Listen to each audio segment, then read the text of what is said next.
visitors. How exciting.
Maple Mahalo Alf High 1 Lurk.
Oh boy.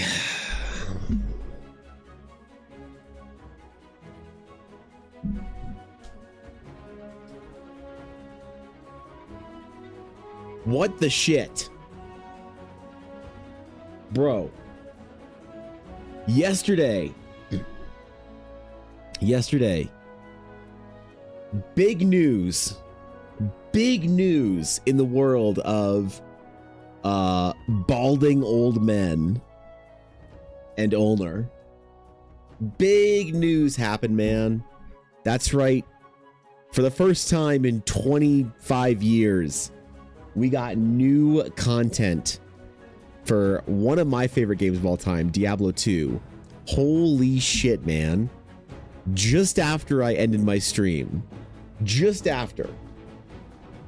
I went and I watched my friend Vixie's stream for a little bit. And then I saw in my little a notifications thing on Twitch up in the corner, I saw it say that Blizzard had gone live with a Diablo update.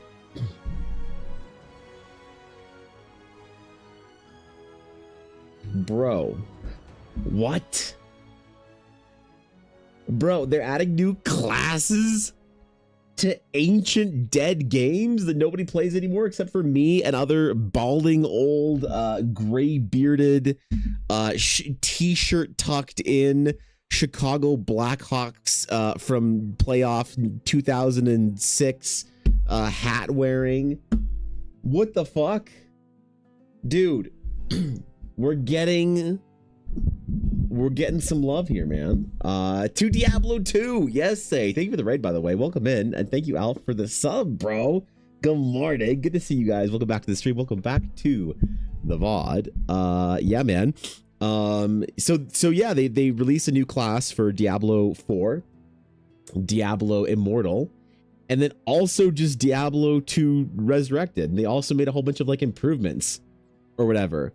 Like different stash tabs and a loot filter and stuff. And like, I guess why not, man? You know, this game is ancient. Nobody plays it anymore. So like, why not mess with it, I guess? It's pretty cool. I tried it out a little bit yesterday.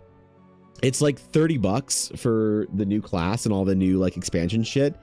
But yeah, dude, you can just play as a fucking warlock here.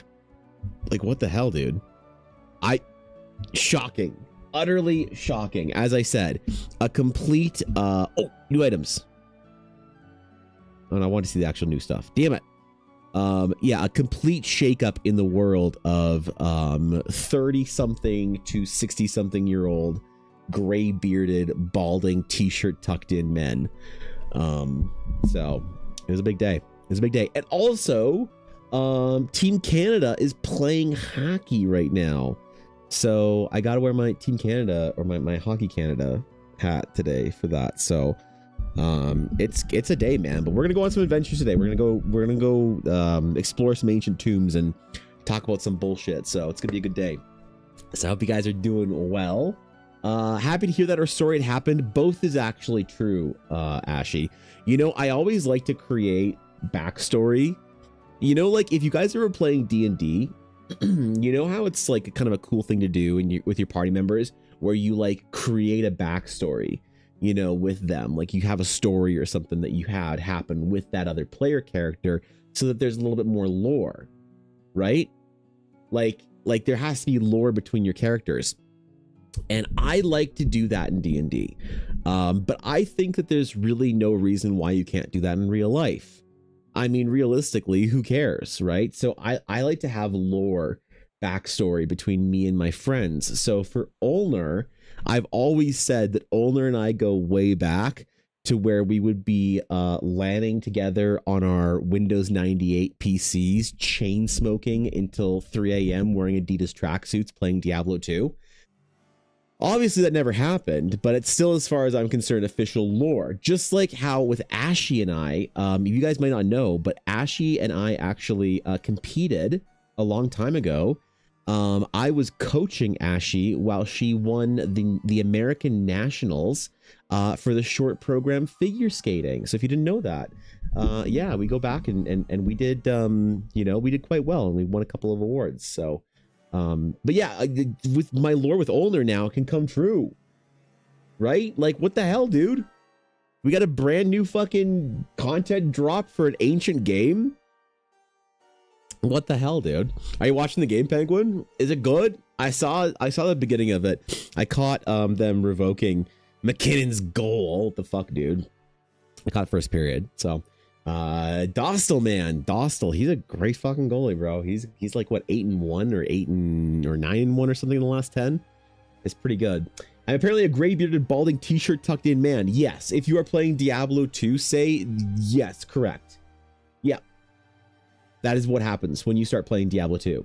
You turn into a gray bearded balding t-shirt tucked in raggedy ass Chicago Blackhawks hat wearing smoking man in his 50s. So I don't make the rules. I just understand, you know, I understand what happens here. I understand how this process works. Just like how when I play World of Warcraft, I turn into that which has no life. But that's not a joke. What's our lore? Tell me. So Dark, you and I, a long time ago, like in internet age, a long time ago during the .com boom, you and I had a telemarketing company that we converted into the first Google ad company that they had a buyout of our IP, but instead of paying us out, they ended up ransacking our office and threatening to drown us under lawsuits. So now you and I have a irrational hatred for certain people in the tech sector. When someone brings them up on LinkedIn, we scoff unhappily, but you know, we got to be professional, so we can't talk too much shit. So yeah, but that was great. That was a great 8 months that we had that startup, man. We did those. I know those bastards. They said they would buy us out, but they Steve Jobs'd us. They changed the deal on the day. We were supposed to retire to Epstein's Island. Maybe it's for the best that we didn't get bought out, actually, now that I'm thinking about it. Yeah, you know, maybe it was for the best. Now that I'm thinking about it, it's probably avoided a whole cacophony of issues. So, saying I played the original Diablo, we must just be dust and bones at this point in time. Mew Juice, yes, you are. Why? I don't want it. What? Hi. Marking. Oh my God. Hi. What the fuck? Also, hi, puppy. Good morning. You have a Canada hat and... Okay. Yes. Ella got her really Canada hat too. It's different though. It is. Hi, puppy. Hi, little one. What the fuck? What are you so excited for? Nothing. Oh, okay, Mop. Come here. Are you just leaving me with dog? Yeah. Why do I just get left with dog? Why are you being fussy? Excuse me, why are you being fussy? She already has to deal with a baby kicking the shit out of her. He doesn't need you being fussy too, okay? Yeah. I'm gonna release you, and I expect you to be well behaved for the rest of the day, okay, puppy? Can you acknowledge me, please? Can you acknowledge me, please? Puppy? Can you, no.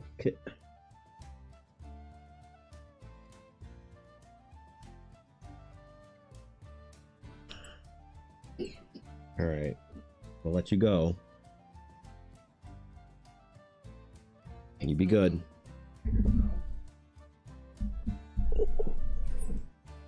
All right. All right. We'll buy you out, but only after we tank your company's value by creating a competing company at a loss. Exactly. Wait, Ashley, that was you. What a cute dog. Not a dog anymore. A mop, unfortunately. So. What's up, Garth? What's going on, dude? Yep. So, big news, man. Big Diablo-related news. Now, is anyone going to play Diablo 2 Resurrected? Probably not, because let's face it, it's a dead game. But I will be playing it. I will be loot filtering it. I'll be playing, doing Colossal Ancients. You know, I'll be getting new rune words. I think we should add rune words into D&D. I've wanted to add rune words into Eldara for a long time, but I don't really know how the system would work. Honestly, I think it'd be too complicated. That's exactly why we should do it anyway. Oh, well. So, today, it is in fact Orbathon Day 6. There are 98 hours left in Orbathon. Thank God it went below 100. So, at this rate, we'll be live until, or Orbathoning until May. So enjoy the orb emote until then, I suppose. But we have to do some orb artwork so that we can make the promos that went along with the people who supported the Orbathon. That's right. So we have to do 2 different variations of the orb promos. We have to do the one ruins that we're going to do the dungeon for, which is going to be this piece of art we're going to finish today. Then we have to do the internal structure. The insides, the dungeon guts, as it were, as well as some treasures and magic items. So it's gonna be a little bit of a world building day, man. We might bounce in between that and doing some characters. We got a hot piece of ass tiefling that that Brooklyn had requested. So it's gonna be a week, man. And also, today is Thursday, right? I think. Wait, yep, got that one right. Which means that there's Critical Role tonight. And that means that tomorrow I have to do the next entry into Fan Art Friday. I must. And there's 2 things that Fan Art Friday is going to consist of for the next couple of weeks. 2 things. The first is the continuation of the Critical Role series, because I've enjoyed doing that. The second piece of Fan Art Fridays is going to be the return to a very important series of mine. To me, anyway. I know nobody gives a shit about my stupid stuff, but the VTuber Eldarification fan art series. I have done so many portraits and so much art in the last 2 weeks while sick as shit to finish off my big fancy secret NDA project. Which means I'm practiced, dog. I'm practiced. So I got to keep going with some portraits. So I want to do some revisiting of some old friends, things like that. I got to do a new Ashy of Heart piece, an updated sketch. So we'll figure out what we're gonna do for Fan Art Friday more. But today is going to be mostly world building and concept art for our dungeon that we're gonna make, which is gonna be this little tiny standalone adventure. Just a very quick 1-page, 2-page zine type thing, which honestly I think is probably the way that I should make adventures for Eldara after Horizon. I should do a bunch of like little mini, like 1-shot, 2-shot type things, because realistically, they're cool. Like, I don't know how many of you guys were in the TTRPG space like 20 years ago, but 20 years ago, that like kind of independent, like underground zine style RPG sphere, that was it, man. That was what we did. We just sat around. God damn it.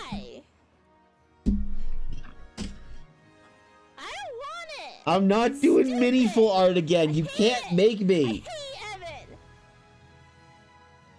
I'm not doing mini full art.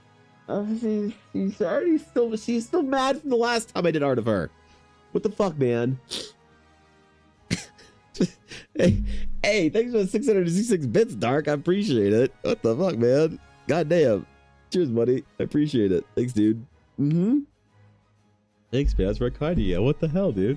Even if you reminded me that Miniful still hates me. That's the worst part of my day. Okay. Close that. All right. Cool. So, as I was saying before dark, so insensitively reminded me that Miniful and I are no longer friends. The old days of RPGs, we used to get like, I don't know if you guys ever went to like the early conventions, like the early TTRPG conventions. I heard Gen Con was like this back in the day, but it's kind of changed a bit since it first happened, maybe several decades ago. But you used to be able to get sort of like handout RPG content from people. I recall going to a very small convention at the University of Calgary in like 2002 or 3 or whatever. Like I was baby.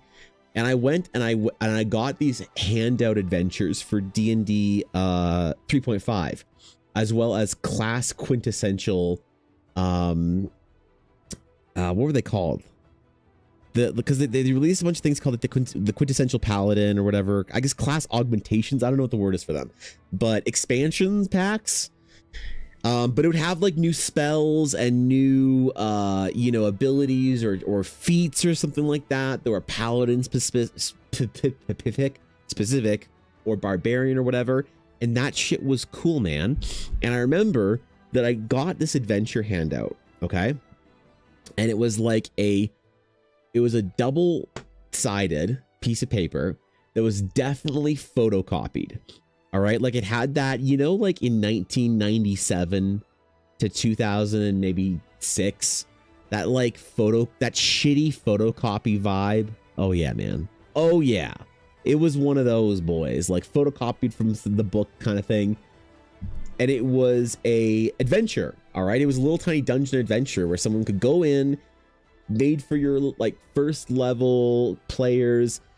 It was about a character that this person had written, some like warlock or whatever, that you could go in and like, I guess like save or something from some lich that was, I don't remember, but I remember thinking like this was like, it was unofficial and shitty, and I didn't like it. And I was like, why would I ever want something that's unofficial and shitty? But then I got home and I remember it was all crumpled up, and it was with I put it like, I didn't put it. I think my parents put it with like my school papers or whatever. Cause it's like, it's a shitty photocopy. Of course it's like, something from school or whatever. And so I was like going through my homework one day and handouts, and I opened up like a folder, and it had a duotang, little Canadian terminology for you guys. I don't know if that's a word in American. I think it's a Canadian specific word. A little duotang. And it had this adventure, and I was bored enough that I read it, and I was like, wait, this is the coolest thing ever. Wait, you can just do this? You can just are you allowed to just make stuff up for D&D and just make photocopies of it and send it out to people? What? Is this okay? So I kind of remember that like old essence of TTRPGs being the single page shitty kind of like zine culture. A copy of a copy. Well, Dark, it also had like, it was a copy that also it was like little tiny like pieces of paper with little stat blocks and little adventure stuff written out, kind of like laid out and then copied. So it kind of had a little bit of the shadow of the edges of the paper. So it was like beyond shitty. Okay. And then copied 4 times after that, increasingly getting more dark and more shadows and stuff on it. So it was really shitty. But I remember it had this just like this essence of TTRPG that I never forgot. And I really wish that I'd been able to experience that like kind of vibe of that early days of like Gen Con years before I was born. But last year there was probably the best convention, one of the 2 best conventions of the year that Elle and I went to, was ArdCon. And ArdCon is a very small TTRPG convention in Calgary. It's at a shitty community center. The parking's ass. There's like a couple of food trucks there. Like it's so the beginnings of conventions. Like when I was at ArdCon last year, I was like, this is fucking amazing. This feels to me the way that people who were at early Gen Cons said that early Gen Con would feel like. Like if there was a convention that I would tell Sir Cobalt to come up to Canada for, it'd be ArdCon. A single day fucking bullshit TTRPG thing where people were like giving out adventures and whatever, and it was cool. And I really want to have like physical copies of the adventures to sell it at ArdCon this next year. And I did very well. Elle and I both did very well at ArdCon. A lot of people wanted to buy my prints. A lot of people bought her dice. Like for a single day event, it was like, holy shit, so much better than a lot of single days at other like bigger conventions, because it was so focused. A lot of conventions are just kind of like generic nerd con now. And NerdCon's fun, like Fan Expo, NerdCon is great. If you like being nerd and you like going to NerdCon, I got nothing but love for that. But NerdCon is a little, it's a little, what's the word, man? It's kind of like processed at this point in time. I don't know how to describe it. NerdCon is just like endless halls of or aisles of just like, you know, shitty AI art and you know, Funko Pops and mystery bags for animes and stuff. It's like, it's fun, but it's like, it doesn't have much soul in it. It doesn't have much like essence. It's pretty like vapid, and it's fun. It's still fun. Don't get me wrong. NerdCon's fun, especially as a meeting place for people who go to NerdCon together as a group of friends, hanging out, go see all the cool stuff. You know, there are still cool things there, like Artist Alley. Ellen and I are there at NerdCon, so NerdCon's great, but it doesn't have the soul and it doesn't have the focus of a very specific pointed convention. That's why I like GameCon more, because GameCon is the size of generic NerdCon, but it's focused towards gaming, both PC and tabletop. So it's really cool, man. Just pulled up this Archon site. Looks like an awesome time. It was really cool. Like, honestly, I was really thrilled about it. It was really fun. It was one of those things where it's like, shit, this is the kind of thing that like it made me Cobalt think of Eldaracon in a different way, because it made me sort of consider that Eldaracon could be something sooner than I thought it could be. Right? If you want to wear, February is a big indie RPG month. Most crowdfunding platforms vie for attention and run competing promotions. Zinetopia, Zine Month, Zine Quest. Really? Maybe it's the time for our first little zine drop then. A duotang, haven't had that term in like 20 years. Yeah, I think it's a Canadian only term. I heard somebody memeing about that or whatever. So. And I guess if Americans don't know what a duotang is, it's just a thing that you like. It's like a file folder that you keep your stuff in as a kid for school or whatever.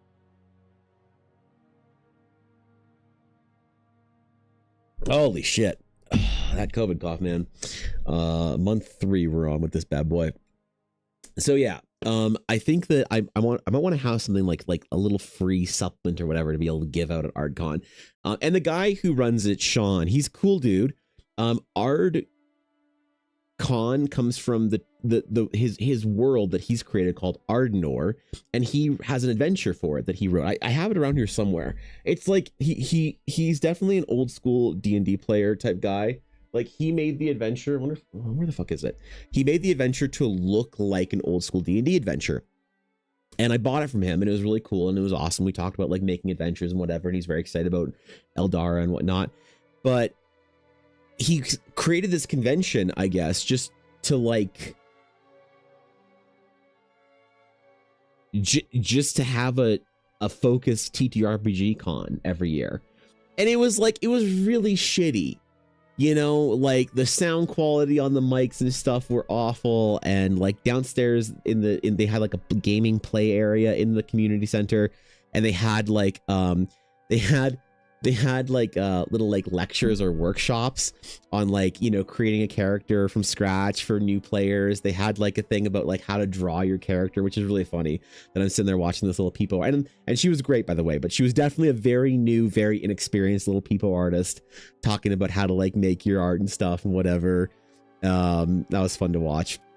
I went down there, looked at it, but it was just people, man. Like, that was why it was really cool. It was just people. It wasn't companies. It was just people that were doing stuff for RPGs. And, you know, there's a little bit of like in the vendor market area, there's a little bit of sort of generic crap, like, you know, stuff that doesn't like most of it fit really well with being a TTRPG con. Some of it was a little bit whatever, like, you know, there was like one or two people that did 3D printing of just like kind of weird shit or whatever and whatever. But mostly people were like doing stuff for like all the artists and creatives there that were part of the little like market section were mostly TTRPG focused. So yeah, man, it was really cool. It was just people.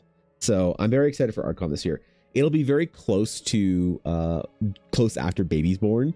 So Ella probably will not be going to ArdCon. It'll probably just be me rolling up and doing the ArdCon thing for both of us. But I don't know, maybe we'll be able to pawn baby off on my parents or whatever and just chill for the day or whatever. either way, I kind of want to have something ready for that. So I'm thinking about making this little like shitty kind of orb adventure that I said I'd do on stream. But the Orbathon is a meme.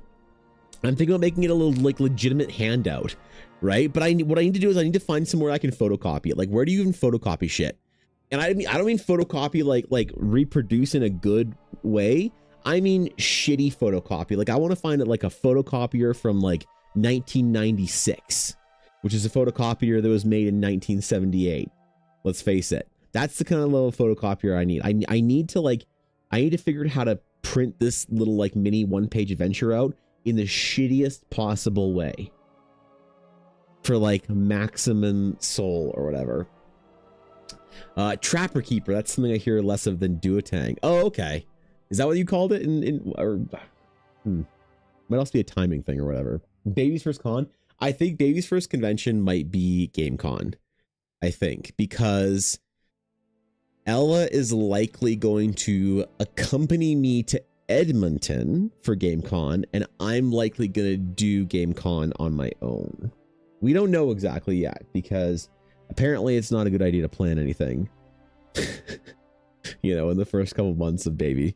So I don't want to like make too many arrangements or plans or whatever, or count on things happening in a certain way and then, you know, have to figure it out later. But the plan, it would be nice if if Ella was feeling up to coming to Edmonton. She really wants to go to Edmonton with me at the very least and show up to the convention, at least to say hi to some of our friends and some of the people that are coming out to see us and whatnot, which is cool.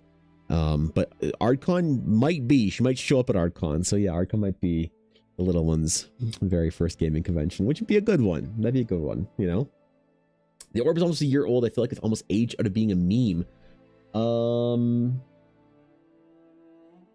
I'm shocked you guys didn't forget about the Orb for a good solid 12 months. Yeah, that's actually a good point, you know? But here we are. Fine. I said I'd take the meme seriously.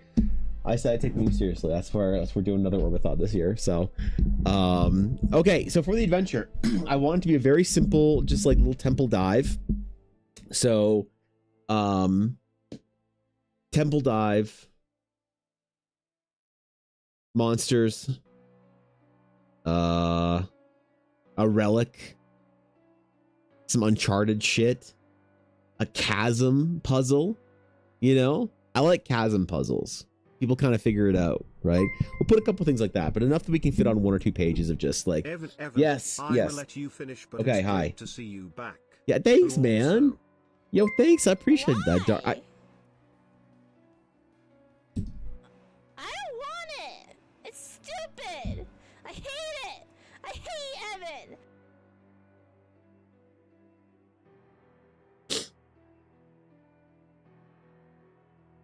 You know, sometimes I wonder what it would have been like to be Miniful's friend. Guess I'll never know. Yo, thanks for the 766 bits, Dark. I appreciate that, dude. Thanks, man. Thanks, dog. Thanks, bro. I appreciate that. That's very kind of you. All right, let's finish this piece off today, less then. than 3 you, bro. D. Let's finish this. Yeah. Thanks, man. Thanks, dude. A. Even if Miniful hates me, I don't know. Nix, what's up, dude? How's it going, Nix? What's good? Thanks for the sub, Nix. 45 months. Jesus. Holy shit. Thanks for the sub, Nix. How you doing? How's your week? I saw the project you're working on Tuesday a little bit. Looked dope. Hope the rest of your week was going well. Whatever you're getting up to. If you guys didn't know, Nix streams on Tuesdays, and it's a good time. It's a good time, dude. You should go follow Nix. Let me set this up. Okay. Today is going to be an experiment as well, because today is new keyboard day. All right. Which means that I am going to attempt. I'm going to attempt to not throw this keyboard out the window, because it's hard to get used to a new keyboard. And it's really like sensitive. Like you just brush across a number key and it, see, I didn't even realize I hit a button there. So I gotta be very careful here. I gotta like get used to a new setup or whatever, but I'm sure it'll be fine. I kind of want to get, there's these little like things that you can get, these little like controllers called tour boxes that are supposedly really well set up for digital painting, and I kind of want to try one out. But I do have something similar, this like controller that came with my Cintiq, that I should try and figure out how to use easily and quickly. But you know, adjustment periods are tough, and I've been using a keyboard with painting for, well, since I started using digital art tools. Stay the hell. There we go. Okay. Record, process. Boom. Okay. So, the adventure is going to take place, the little mini adventure. I guess it's like, I don't know if we can call it an adventure, but a little mini adventure dungeon. It's going to take place inside our little floating, well, not inside the actual like floating kind of like orb thingy. Is that it's underneath the ruins. It's a structure built by an old cult. That's right. An ancient cult of Eldari worshipping fanatics. Because nothing in D&D says, let's go diving into the tomb, more than it was run by a cult. So, acolytes and that whole thing. But I need to find some like monsters and stuff. Things that have moved in. Ancient evils that have stirred in the depths of this place for millennia, or however long it's been since the cult was active and doing their thing. We should put some buildings in front, though. That might be a good idea. All right, I know what we're gonna do today. Okay, we're gonna finish this piece off real quick, and then we've got to do this. Be the first promo, for the ORBATHON, as well as the title artwork for the actual little adventure thingy. So imagine this, but shittily photocopied on a crappy piece of printer paper from Staples, and that is probably the starting vibe we're gonna use for this. A 3 controller that I try for like 10 minutes and then go back to the keyboard. Yeah, man, I really feel like it'd be worth it to try and invest the time into learning properly how to use one of these like super like fast ergonomic fancy controllers. But it kind of reminds me of the keyboard thing. Like there's like a keyboard layout or whatever that's not QWERTY, that's like so much faster for typing. I don't exactly know how it works or whatever, but I think it's got like all the vowels close to the middle of it or whatever. That's a keyboard layout. And there's also different keyboards that are like the twitchy whatever keyboard thingies that are like super fast for typing. But getting used to it would be like, you know, it would be atrociously difficult to get used to something like that. And so that's why nobody does, is because everybody's just like learning on the main keyboard, the main QWERTY layout. And then you have a guy every once in a while that uses one of those weird split ergonomic keyboards, like my friend Mike. And you're like, what's wrong with you? You think you're better than us, don't you? Piece of shit. And I always feel the same way when it comes to like Photoshop or any digital art or digital paintings or like tool set or controller or remote or whatever. I know that in theory it's faster, but I just can't bring myself to want to like take the actual time to learn it or whatever. You want a shitty photocopy? My HP DeskJet that drinks ink will do. So that's what we have to do. We have to get an ancient HP DeskJet. All right. Okay. You know, that's fair. I bought a printer when I was 19 years old, or 18 years old. Sorry. When I was 18 years old, I got my very first like job at Best Buy in the computers section. All right. And the very first thing I bought at my job at Best Buy was a television, a 32-inch Sharp HD TV 720p. And if you remember what that was like in 2008, oh boy, that was some good shit right there. It was like $800 or something. I bought myself that Sharp TV so I could play games on it and watch stuff. And I could watch HD movies. And I had to spend $100 on an HDMI cable. Oh yeah, man. The second thing I bought, however, was an HP printer. So I could print stuff. Now the problem is I don't really know what I was like planning on printing. And I didn't really print much on it. But it was really crappy. It was really shitty quality. And I, you know, I fondly remember that thing breaking all the time and costing more than it actually benefited me. You know, I was so excited too. I would print everything for everybody. Be like, yo, you need something printed? Yo, I can print photos, bro. Yo, I can print photos, man. Not realizing that one day I'd own a like $3,000 giga printer that could actually print photos. Y'all don't know a fun family lore thing related to printers? Absolutely. Dad buys cheap printer every Black Friday because he prints enough. He's out of ink by the next Black Friday, and it's cheaper than to replace the inks. So he just buys new printers every year with the cartridge, like the starter cartridges, instead of buying ink. That's kind of five-head.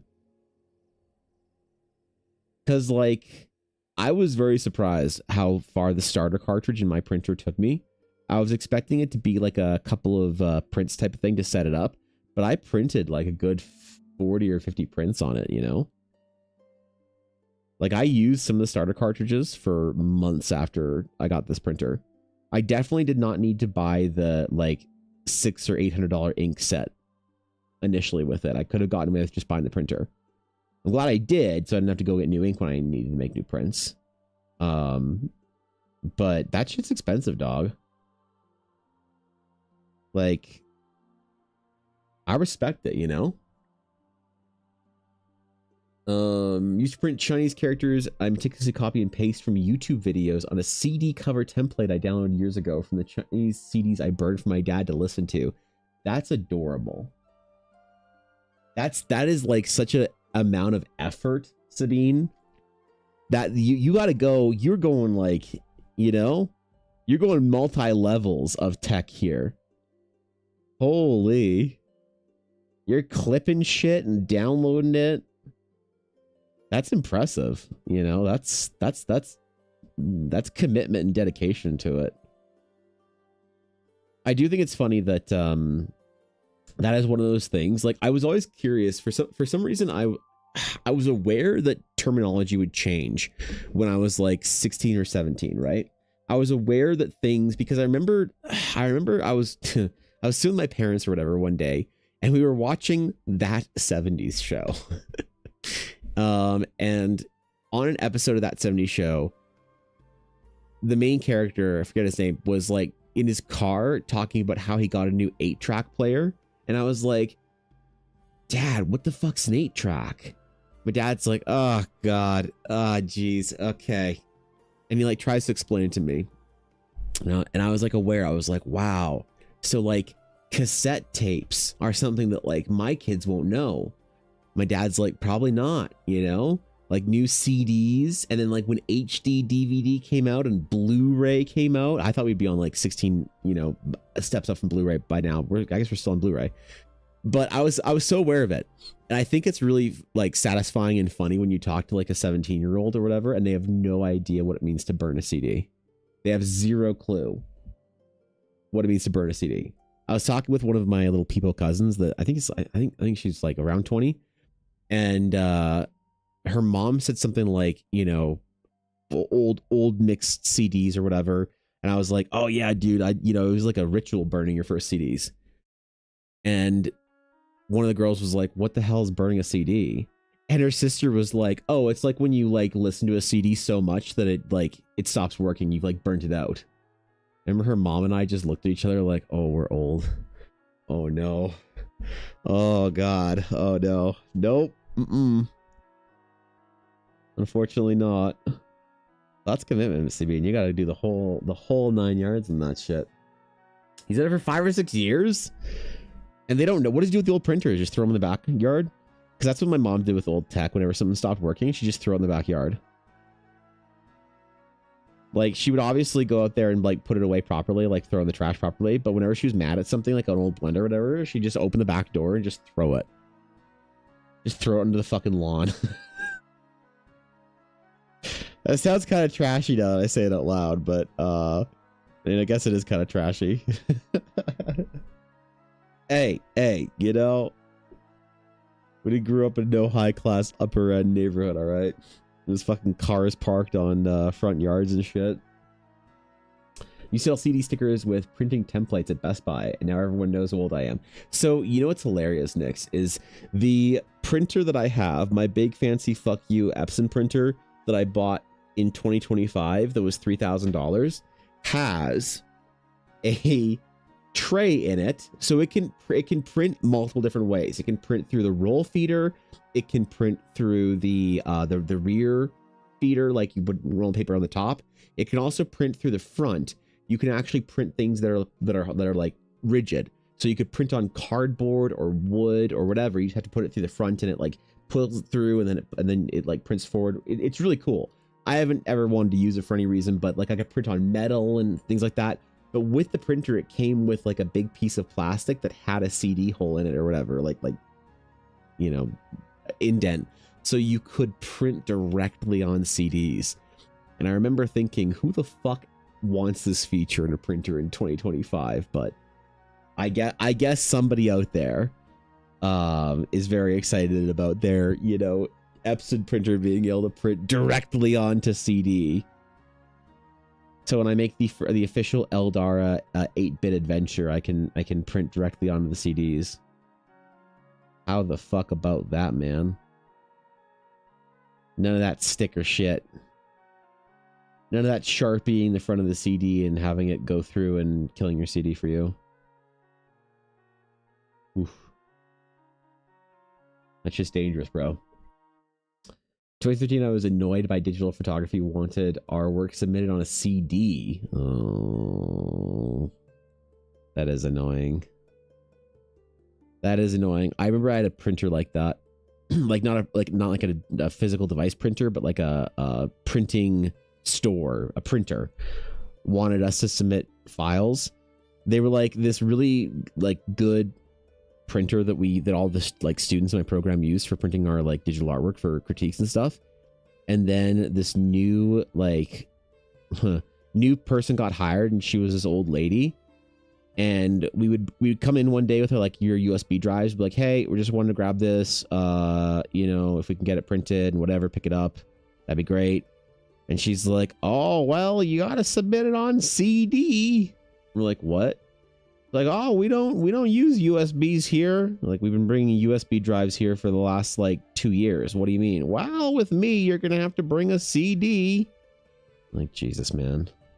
Come on, man. It's the new age. It's the new world. It's a new digital revolution. The dot-com bubbles bust. It's 2013, bro. Or no, like 2012, 2001, some shit.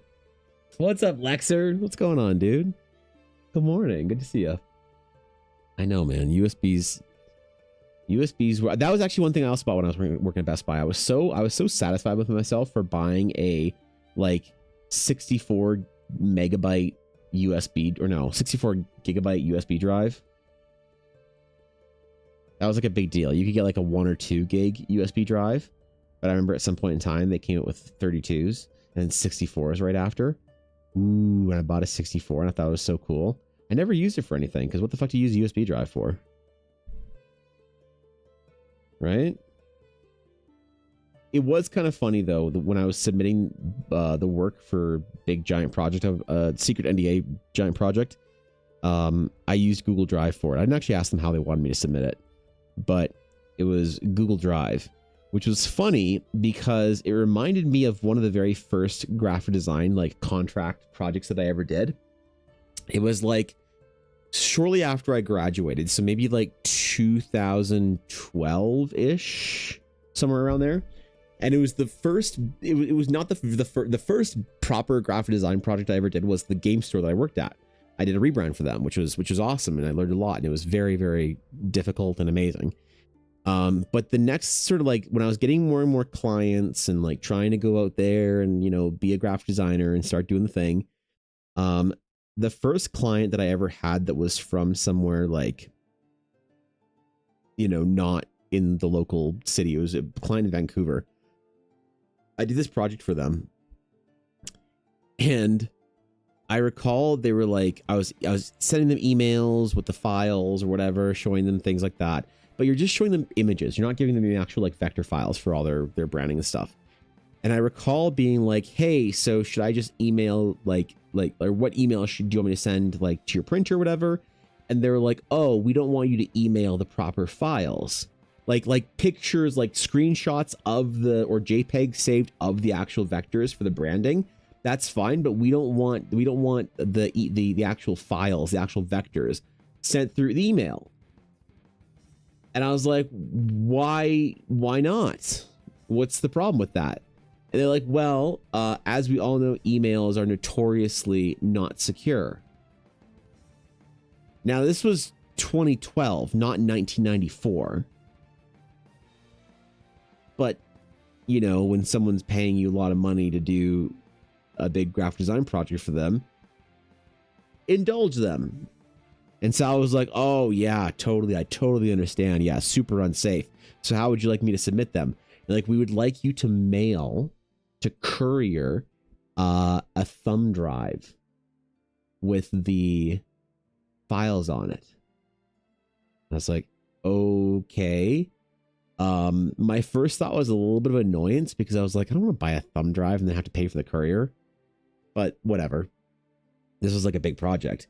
So they were like, but we for our own security purposes, we need to send you the thumb drive and we need you to put it on there. And I'm thinking, so you want me to put some strange, like you're worried about putting some strange thumb drive into your computer from some artist, and I have to put some strange thumb drive from you in my computer. Okay, sure. Why not? So I did. And on the thumb drive, there was like a README. And, you know, who does that? No one reads anything. But I was like, okay, maybe there's instructions. And there was. It was instructions. It was instructions to me written like a Mission Impossible, like, mission. Like, it started like Evan Blair. You know? And it was this whole fucking thing. This company wasn't even that big. It was for like a thing that I knew from a dude through the Center Box store I worked for. I remember I had to send that thumb drive, and I think Ella dropped it off at post office or the fucking digital post place or whatever. I don't remember. This was like all ancient elder days. But I remember just being so like confused, concerned that this was going to be the standard. And I knew that one day there'd be a future where I would just be able to send files to clients through the magic of cyberspace.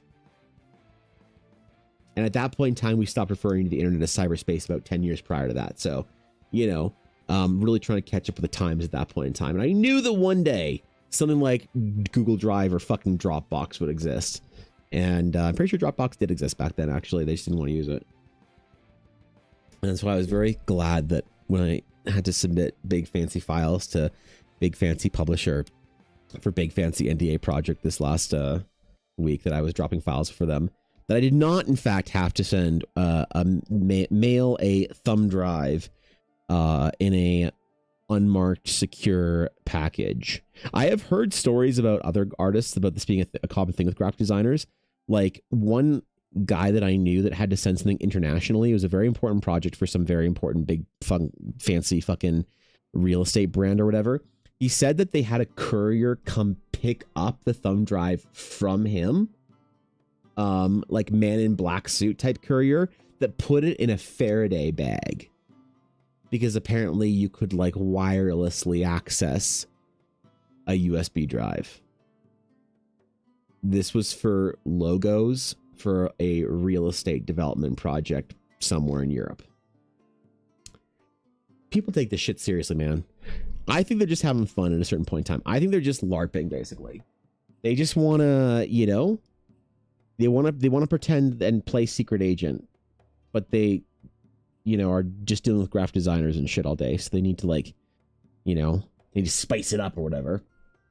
RFID protection. Yes, that's right. Yeah. Make sure no signals can get in or out of that bag, so no one can yoink your thumb drives that has no wireless capabilities whatsoever. Hey, listen, eccentric clients are the best part about being a graphic designer. You don't usually get eccentric clients as an artist, from what I found. It's only graphic designers. The most eccentric client I've ever gotten as an artist has been the peerless Sabine. That's how tame it is. You're not paranoid if they really are out to get you. That's true. Yeah. As usual, if any of you or your thumb drive team are captured or killed, exactly. Yeah, they send the thumb drive in a fucking cyanide pill or whatever. Dude, it was serious, man. It was serious. Yo, why does this thumb drive have a hammer and sickle on it? Wait! I've been had. I'm a double agent graphic designer.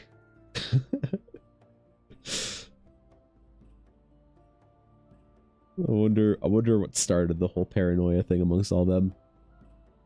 Attracted when I heard my name. Oh, I was talking about eccentric clients for graphic designers. How I don't have any eccentric art clients.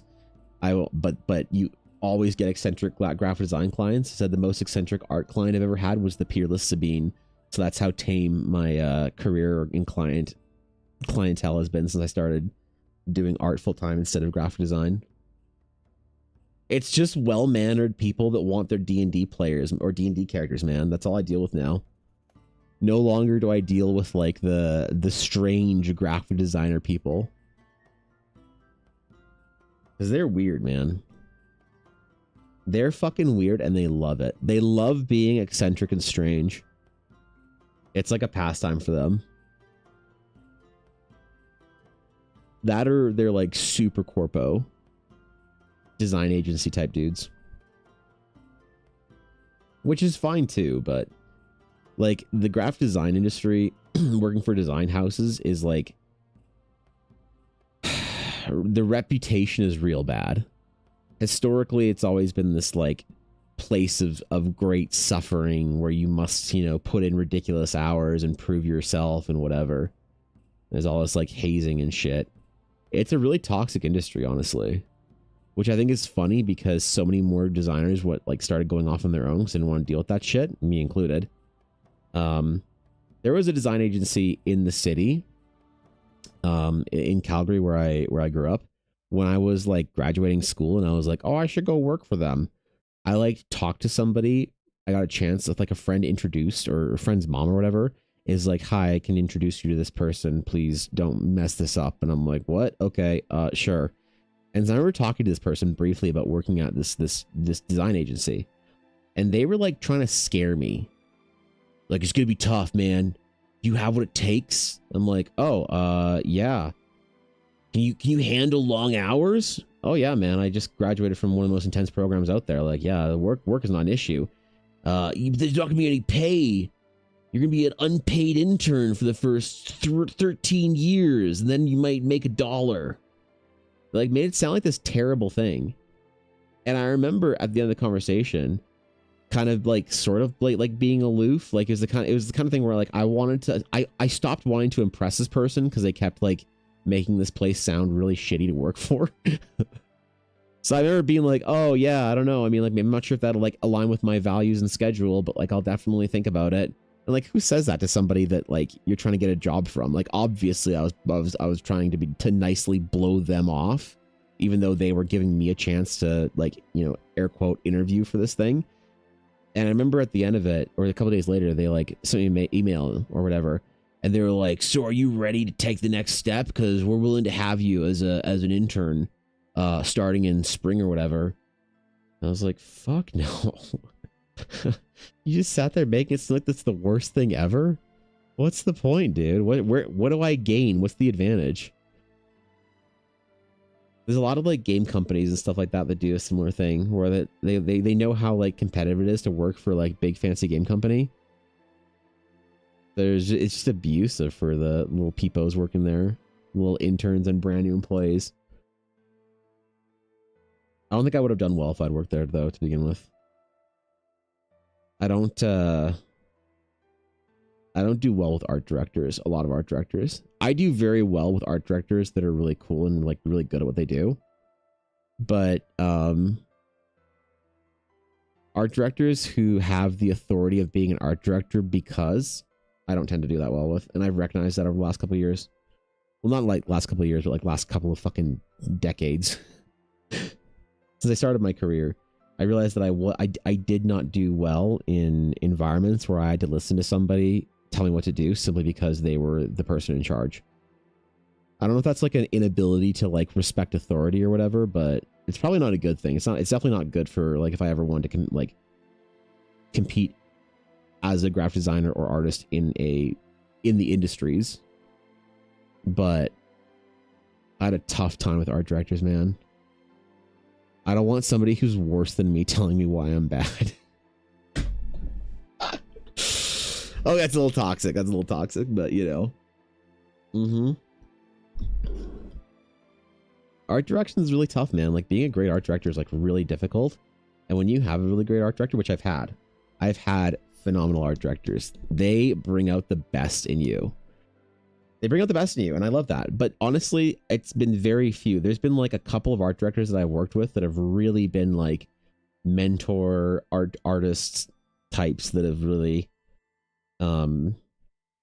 what's like interesting is when you're being art directed, like you can be art directed by two different types of people, like in the projects that I've done. One is a person who is like an art director that's like, you know, they're an artist that is supposed to art direct the project. The other is more of a creative director. And the last project that I did for this last like big secret NDA project that we submitted yesterday, I had two art directors. I had one that was like from the company that was like real art director, like that was her job, and she was awesome to work with and like a really great experience. But I didn't really interface with her all that much. And the other art director was the creative director, the guy who was like behind the project, and he was the best to work with because he was like, a lot of the time he was kind of like, hey, this is sort of what I want. I'm going to defer to you because you know what the fuck you're doing.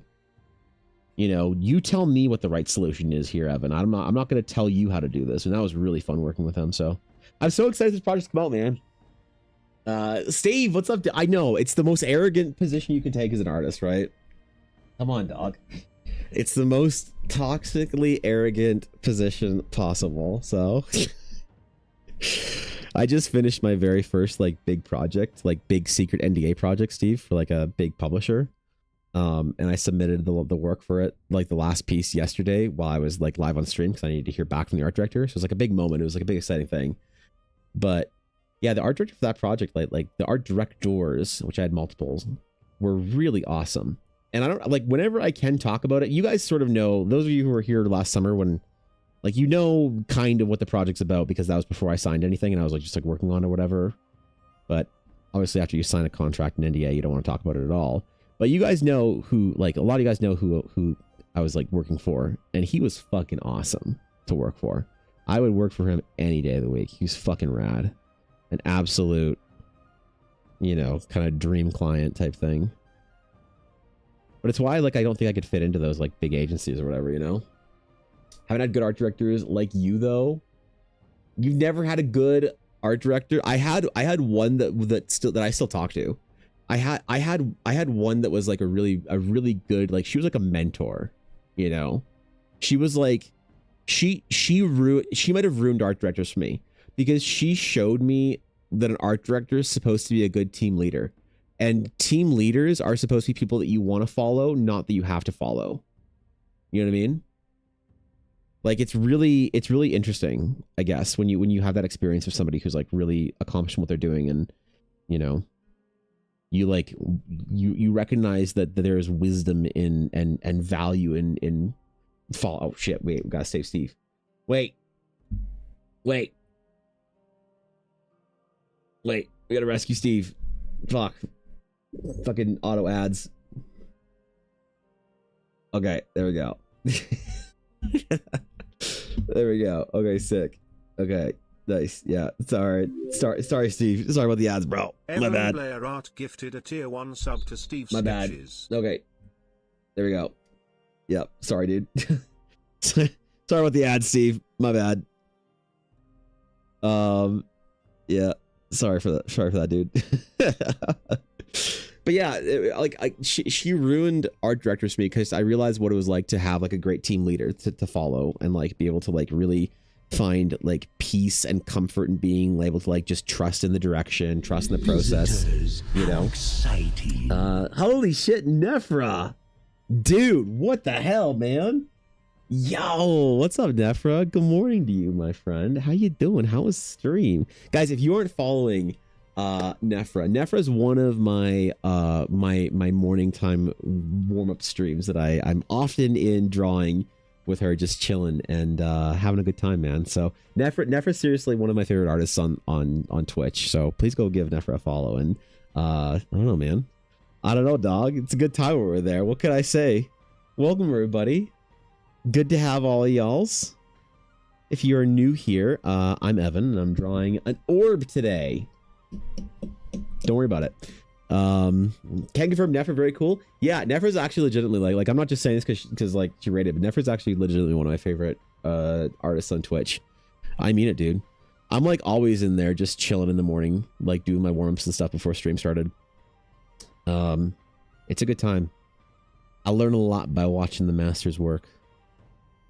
One day I'll be a real artist. Wait, hold on, am I official real artist now? So just before you guys rated, I was bragging about my first big like contract that I like, NDA, private, you know, whatever industry, like big contract that I took, like published work. Does that mean I'm a real artist now, or do I still need to have Dave Greco know who I am? Shit, I don't know, Steve. We got to figure this out.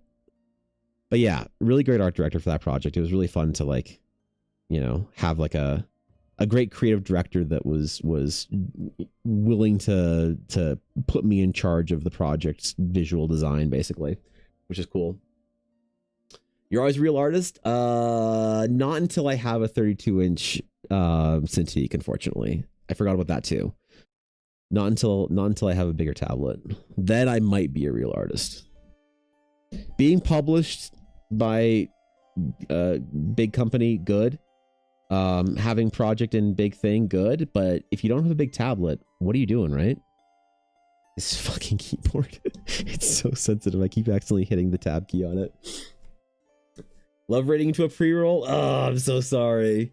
I'm so sorry. Cities are bad for posture? What do you mean? I'm sitting here with my posture's fine. I never have any back issues. What are you talking about, dude? It's up here. It's like on a stand. It's mounted properly. Holy, what do you mean it's bad for posture? What the hell, dude? You looking down the whole time? Yeah. I am looking down. But not like, I'm not cranking my neck down like if I was on an iPad or something. Holy, man. Holy. I'm catching heat for this. You see, maybe that's the reason why if I had a bigger tablet, if I had a 32-inch, I'd be able to hold it, or like, you know, have it more like an easel, and then I'd be a real artist. Yep. Pixar didn't happen? Okay, dude. Okay, dude. Nefra, I'm getting bullied here by other artists. Nefra, why can't all the artists on Twitch be as nice as you? Why they gotta be shit talking bullies over here? God damn, dude. I don't need this stress. I just got off 3 weeks of being sick. I got a baby all the way in 3 months. I gotta be a real artist. Come on, man. Yeah, it's supposed to be supportive, not bullying. Nefra's brand is nice, my brand is bully. That's true, actually. It is kind of funny to have the two of you here at the same time. So that is ironic and funny. So yeah, looking down on us, gets one big contract, his head swells. Listen, the TikToker that asked me to do all the illustrations for his book only has 5 or 6 million followers. This isn't like a Mr. Beast project. Okay, come on, bro.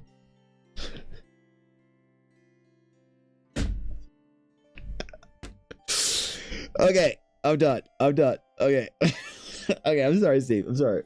If I don't use a camera mic, not get bullied by angry people, that's probably better. Congrats on the million. Thank you. I appreciate it. Yeah. Ella is due in May, so I only have a couple months to become a real artist. Whatever I need to do in the next couple months to finally become a real artist, I need to do that. So my little guy can have a legitimate artist for a father instead of a wannabe Diablo playing gremlin.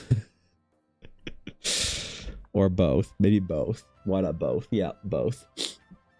I was just saying a monitor is better for posture. Monitors are good, actually. There's nothing wrong with using something like a Intros pad, but I actually find that you make a great point. So monitors are better for your overall posture, but for hand ergonomics, the Cintiq is actually one of the best things you can do. Having your hand down like a mouse the entire time is actually not ideal.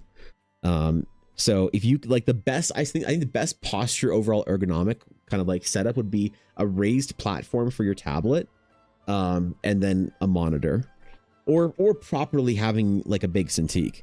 So this was not bad. Like if I was looking down further on this Cintiq, it'd be a problem, but I'm like the only artist I know that doesn't have back problems. That's my age.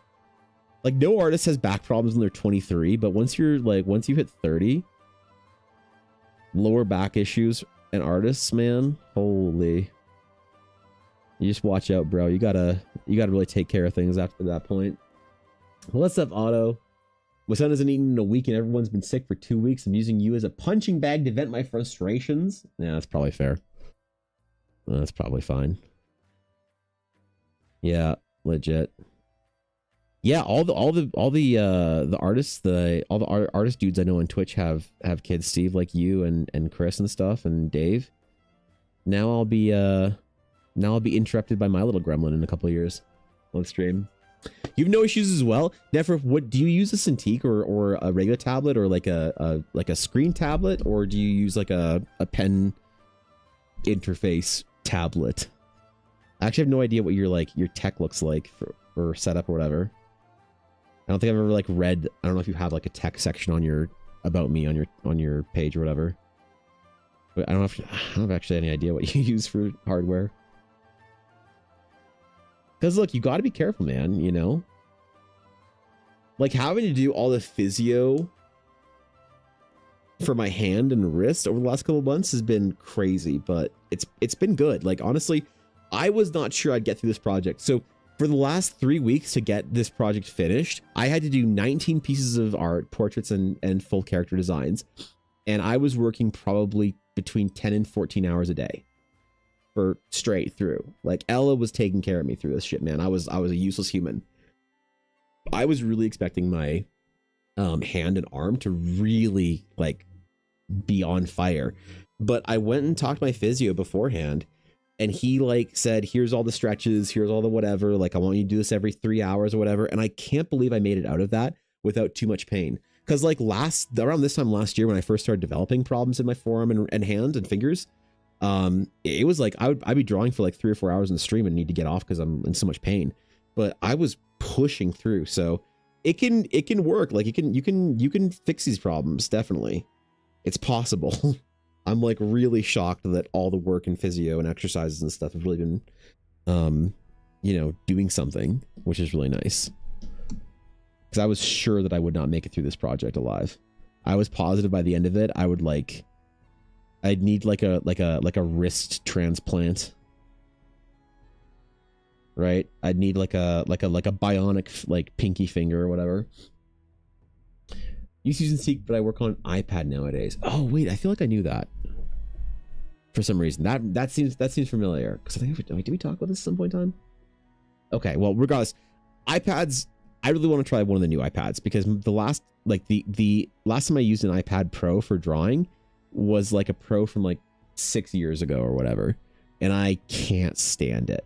I can't stand the Apple Pencil, and the screen and everything. But I hear the new ones are a lot better, so I really want to try one so that I have something that I can like use on the go. Because I will be traveling a lot this year. I'll be traveling a shit ton for conventions and stuff. Because I'm gonna have to do them on my own. With Ella having baby at home, I'm gonna have to go in her stead to all the conventions on my lonesome. Which means if I could draw on the go and I could keep doing like coffee requests and commission work and whatever, that would be nice. And I don't really want to get one of the the Cintiq Wacom tablet thingies because they're like $3,000 or whatever. An iPad would be real nice. Like iPads are useful for other things too, so. Ignoring pain is how you get a permanent injury, no bueno. Yeah, for real. Like my tendons and my fingers, man, they were on fire every single time I was drawing.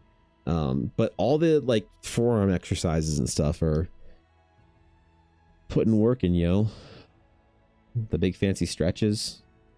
I have to be better about stretching while I'm on stream. I'm pretty good at remembering to like stretch when I'm just like working in my own little like dungeon cave on my own. But when I am, whenever I'm live, I usually forget to do it. I gotta get better about that, dude. Lest I become an ancient, decrepit old man that can't hold a pencil anymore because of his young pencil slinging days on Twitch. So your PT routine, make it a chat redeem. Ooh, it is a chat redeem. I just miss it all the time. I could actually legitimately, if you want, Steve, to like, if you want the full breakdown of what I do for training for like managing like hand and wrist and finger pain, I'm happy to send it your way. Some of it's going to seem a little strange. Like one of the best things that I do for like forearm pain, like I don't know if you ever get like anything up in your forearms up here. One of the best things that I've done for forearm pain, which does lead into the finger pain, is deadlifting. So the physio that I was working with explained it to me that your hands don't like to be in a weird position for too long. That's not how they were evolved to hand. But your hands really like holding on to things. Like that's what our hands designed to do. Is it's designed to grab onto heavy things and hold on to it, or like hold us onto trees and shit.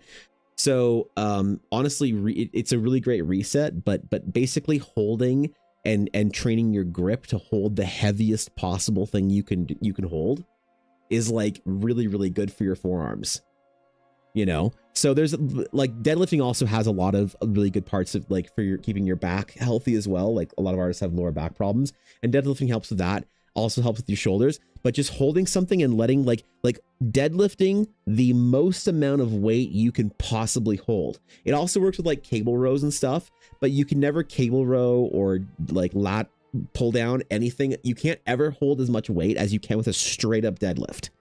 And so I deadlift 3 times a week. I go to the gym 5 days a week in the mornings, Monday through Friday, and I deadlift 3 of those days. And it's always kind of funny because it's like most guys only deadlift like once a week usually because it's pretty strenuous on your like whole body. But I do it 3 times a week just because of the like artist reasons. You know, it's just kind of funny. And I was actually talking to an artist at the gym about that, and she started doing it too. And she said that she noticed a large improvement. The other thing that she does is she said she bought kettlebells at home that she does her deadlifts with because she's like, you know, 5 foot nothing. So she can just deadlift a kettlebell and get most of the like same benefit out of it. But yeah, a lot of grip exercises. So there are forearm training and rotator cuff exercises, like everything from the fingers all the way up to the shoulder. I do exercises for a couple times a week. But then at the gym, the big one is deadlifting, which nobody wants to believe me when I say that artists should deadlift. Okay, but it's actually true. It actually helps.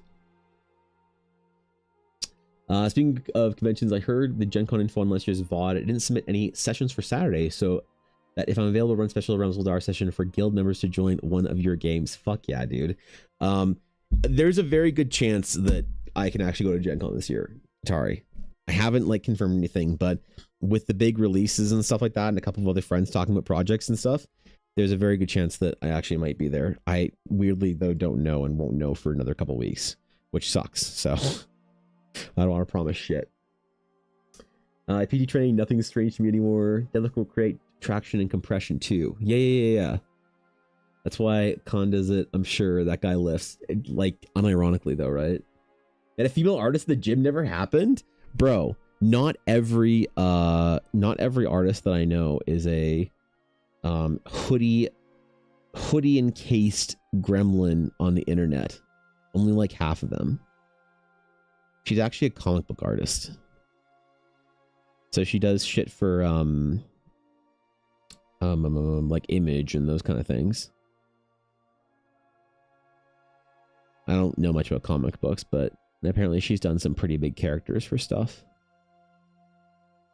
I wish I knew more of the industry so I could be more impressed, but no, I see her there like probably like a couple times a month. And she's fucking jacked, dude. Absolutely toned, bruh. Marathon athlete. Greek phalanx fighter or some shit like that. I don't know, man. Okay. I think we need more floating runes. I think that's what we're missing in this piece. We only have a certain amount of floating runes. And we need more floating asymmetry. Even those a little bit. Shoujo Aesthetic, thank you for the follow. That's a great name, by the way. That's a fantastic Twitch name. Because I know exactly what the shoujo aesthetic is, and I love it. I used to get shit in high school for just reading nothing but shoujos for some reason. I just like the art, dude. Leave me alone. Fruits Baskets changed me. There was much rejoicing. Yes. Yeah, Tari. I'm hoping, bro. I'm hoping that I can get to Gen Con and actually, like, be there. Because it'd be really cool. Like, you'd, like, sign books for people and shit. And, like, you know, see all the friends and whatever. And I don't know. It'd be really fucking cool. I'm going to be obnoxiously promoting this book when it's actually released. I'm so excited, man. I'm so fucking excited. I can't wait to see what they do with my art, man.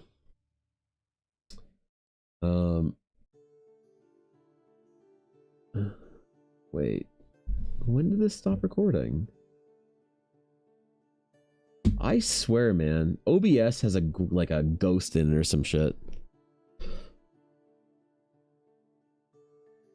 I'm also hearing yelling at the TV downstairs. Let me see what the score is right now. Sorry, Canada interlude hockey break.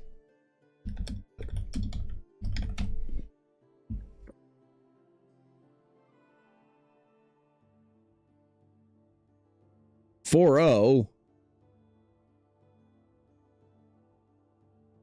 Damn, bro.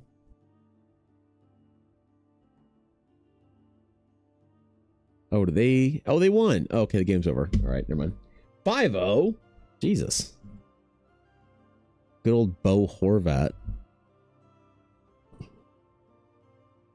There's no, like, easy place to get the score for it like there is for NHL games. What the hell? How am I going to follow all the hockey tournament action over the next 2 weeks without Google making this easy on me?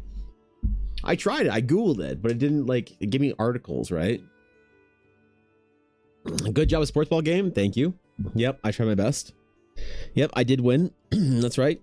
I helped. I bought a coffee at Tim Hortons, which means I won. Mm-hmm. Mm-hmm. Dude, I didn't even watch the sports ball game. I know the Super Bowl was last weekend. I was too busy. I was in the tank. I usually watch like 4 or 5 football games a year. I'm not really that big into it. But I usually watch the Super Bowl because I like the pageantry of it, you know? I like it being an event. It's a cultural moment. Even if I'm not the biggest fan of the sport itself. I like seeing the things happening. But look, the Winter Olympics are a big deal in Canada. So I know a lot of like Americans, you guys probably aren't even like aware there's Winter Olympics on right now. Fair enough. But the Winter Olympics are always a big deal in Canada. Everybody's talking about it here. They love that shit in Canada. Cold outside event? Count us in, apparently. Even though I'm more of a summer Canadian. I'm a really bad Canadian. I'm a really terrible Canadian. If I could move out of this fucking frozen, frigid hellscape, I would. If I could live anywhere in the world, passports and cost of living not being an issue, I'd either live in Yokohama, Japan, just south of Tokyo, or I'd live in Maui, Hawaii, and I would learn to speak Lelo Hawaii, and I'd be a cool digital artist dude that sits in his fucking house and doesn't do anything besides swim in the ocean and make art. Either one of those will be great. But you'll notice that both of them have one thing in common. It's not fucking cold all year. Neither of those places are frigid like Canada. So, the one that I heard stats on the politics of the halftime show and how scary Ring cameras are now. Really? I don't fucking know, man. People were talking about it, I guess. It was a whole event this year. I guess the birds won instead of the dudes. And that made people mad. I don't know, I don't follow the NFL all that much. If I was gonna follow some American sport league, I'd follow college football because I like it because it's got some grit to it, you know, it's got some spice, it's got some personality. I never went to a school with like a sports team or whatever, so I never got to be part of that culture. Never got to see what it was all about. But I got some like cousins that go to big universities and they're always posting pictures on Facebook and Instagram and shit of them at like, you know, parties and events and game day, whatever thing. It looks cool. It looks fun, you know? It's fun to be part of a thing. Husband's a college football fan. Let's go, dude. I'm gonna arbitrarily pick a team to be a fan of, like USC or something, even though I've never been to South Carolina. Let's pick a team and be a fan of them for no reason.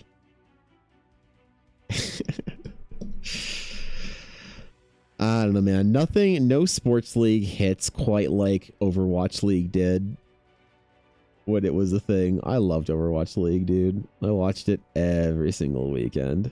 I watched every single game played in Overwatch League every single week. Crazy, man. I'd have it on in the background while I'm working and playing games and stuff. I loved it. And then when Overwatch World Cups went to BlizzCon every year and I got to see it live. Oh my god, that was so cool. College did my master's at beat his team and got kicked out of the playoffs. Well, that's tough, man. That causes friction. That's awkward, isn't it? Yeah, what do you do at that point?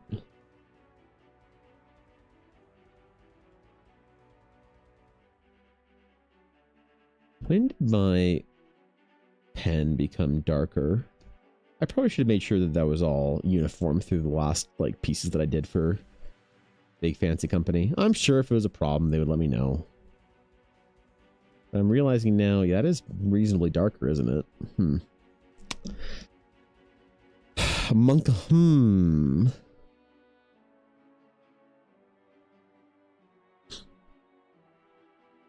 I do have to be careful with my hand today, though, because it has been getting a little bit sore. Hand, forearm, everything like that. I've got an unholy amount of work in the next couple weeks, though, to do. I got to figure out how to find time for. Finishing up on commission projects and stuff from last year. Holy. It's going to be another couple weeks of brutal hours. We're going to get some cool shit done. It's going to be rad.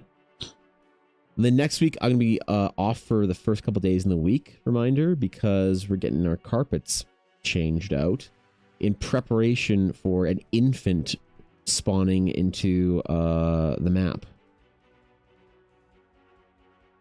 And that's going to be a lot because I have to move everything from our upper floor on my own on the weekend. And then back. And then I got to build a crib and everything.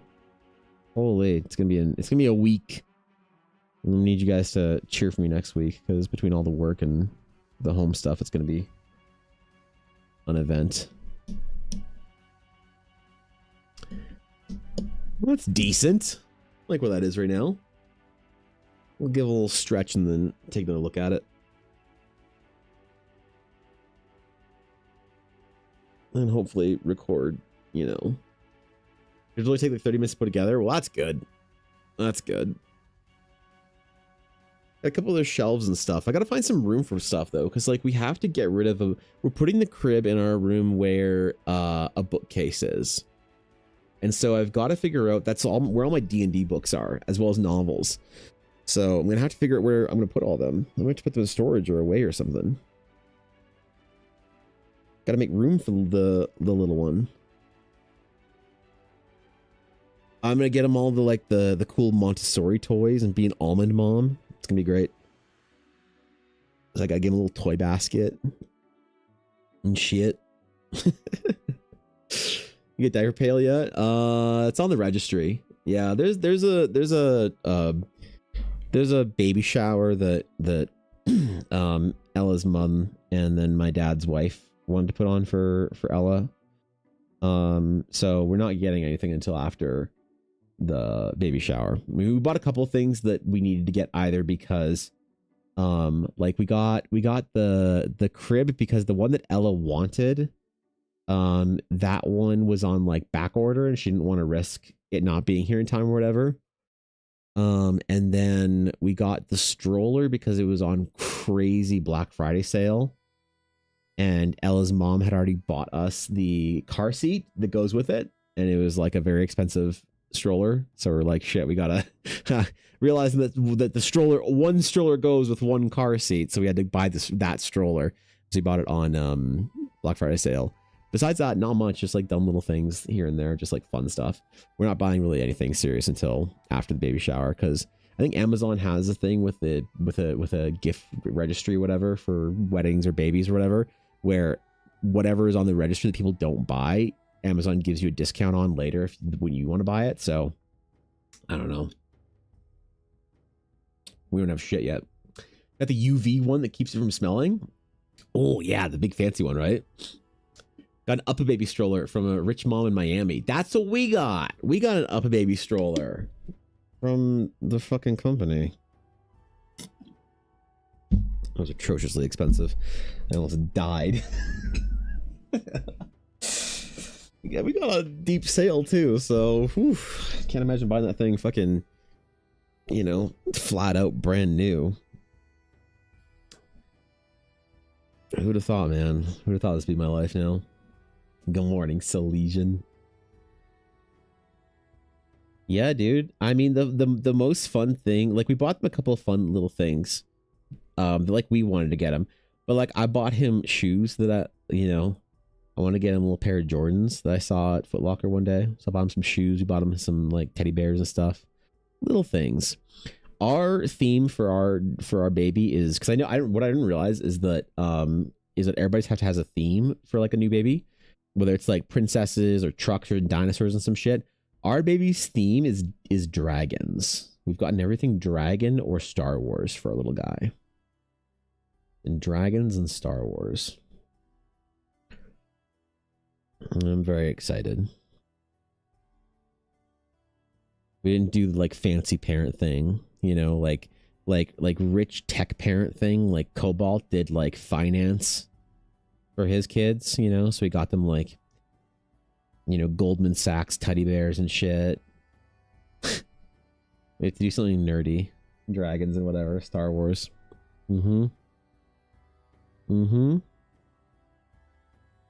Can't do the real fancy parent stuff. No old money stuff, man. Dragon Hamper's name on it. That's cute. Star Wars and a little bit of hockey. Yeah. Origami Mobile with dragons on it too. Origami Mobile. Oh, wait. That's the thing that goes above the, right? I don't know, man.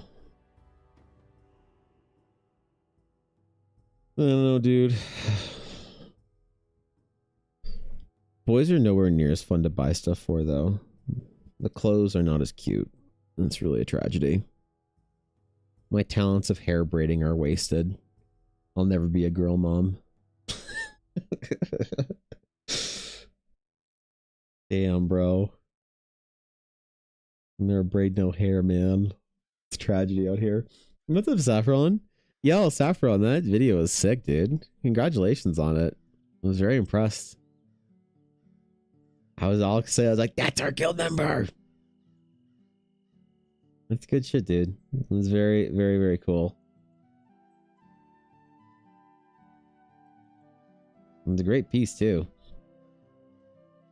All right, dude. I keep actually hitting the stupid fucking tab key. This keyboard is way too sensitive. Holy shit! I feel like if I blew on it hard enough, I'd press a key or two. Want all the Lamb and Ivy Star Wars stuff. They don't make mini crib sheets. Well, Ella, I guess get dumpstered. Okay, get fucking dunked on, you loser nerd.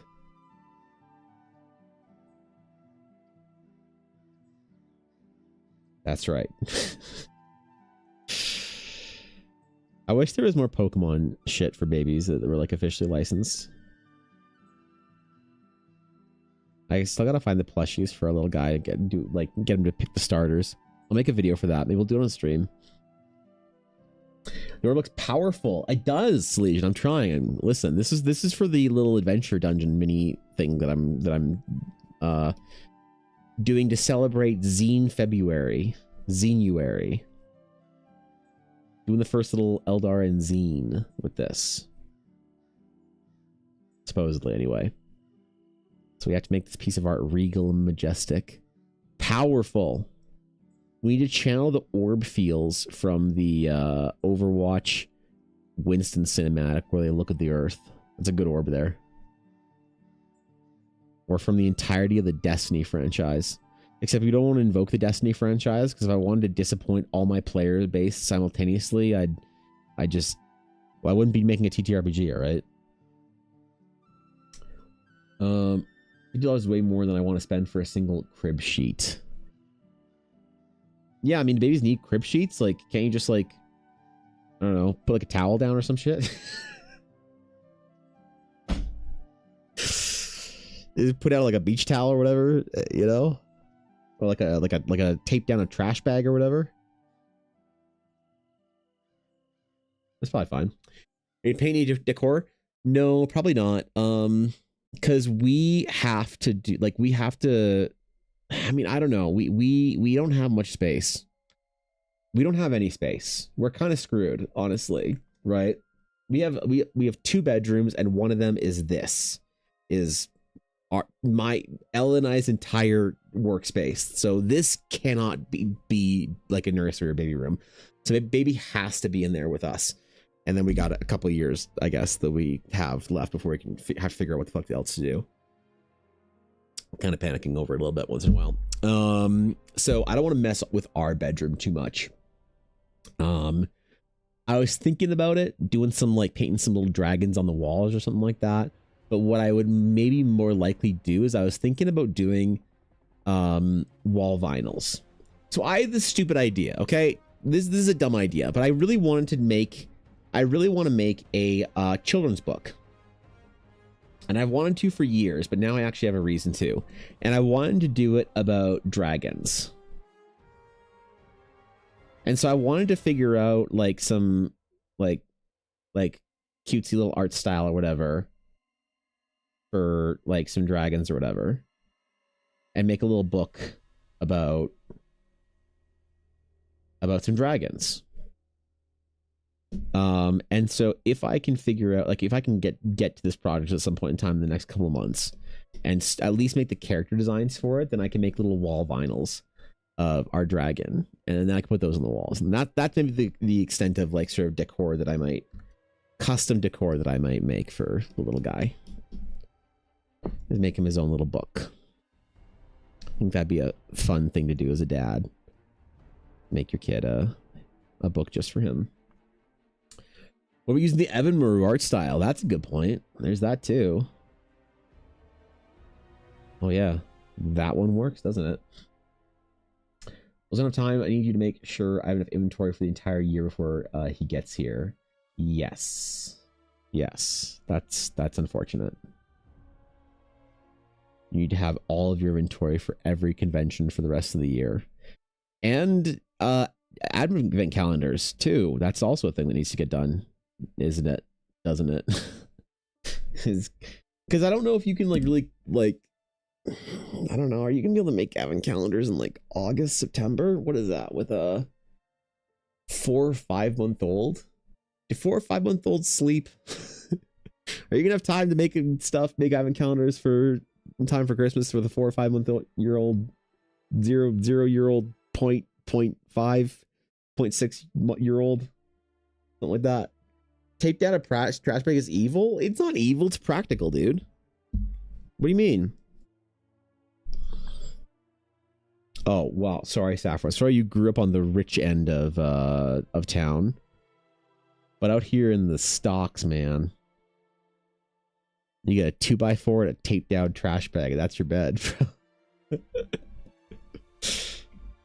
Come on, what the hell?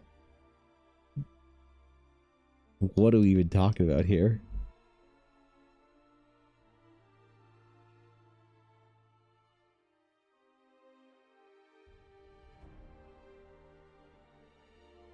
Trust the process, Evan. Trust the process.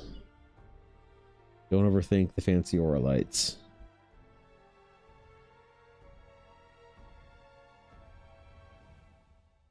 The magical waves in the sky. What the hell is Yuna doing, Ella? Just hear her yelling at her from across the house. Poor puppy. She's probably so well behaved, and Ella's just mad at her for no reason.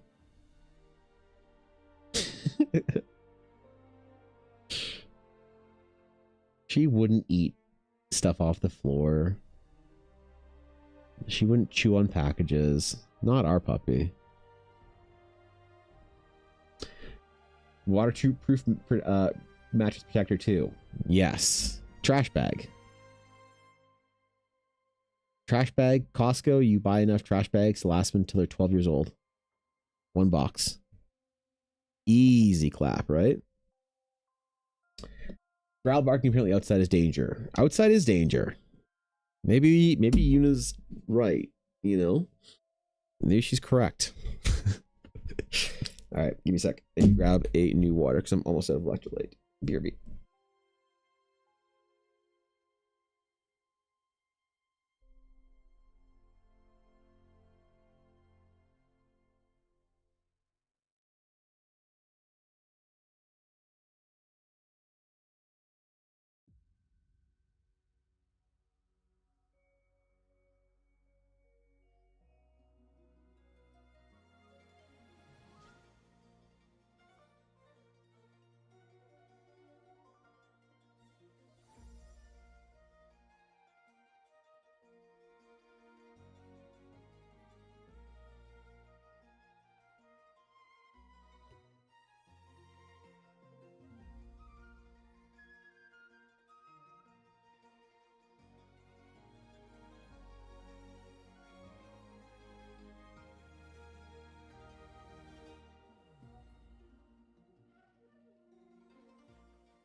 All right.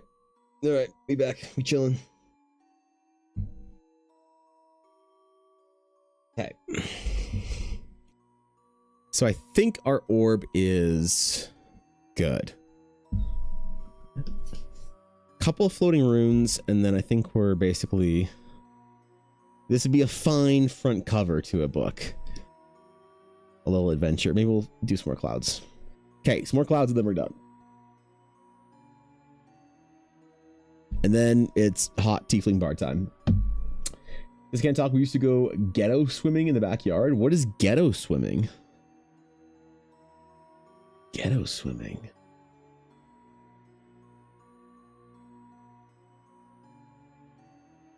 Is ghetto swimming where your dad just hoses you off with the fucking garden hose?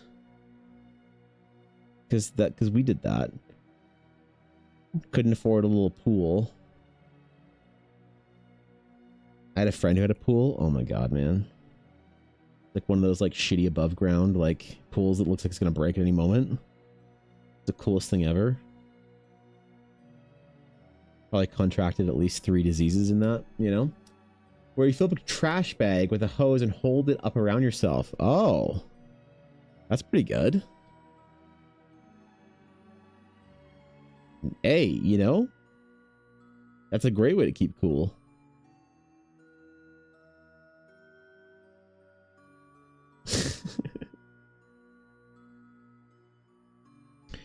My brother, the mechanical engineer, when we were young, he would hook our garden hose up to super soakers. We stole from the neighbors. And then that's how we'd keep cool in the summer. Garden hose, super soaker, tower defense war. Dude, I'm so ready for summer. Holy shit. I'm over winter. I'm over this nonsense. I'm ready. Put the hose to the trampoline net and had a water jump pad. That sounds dangerous. That sounds tremendously dangerous. I like it.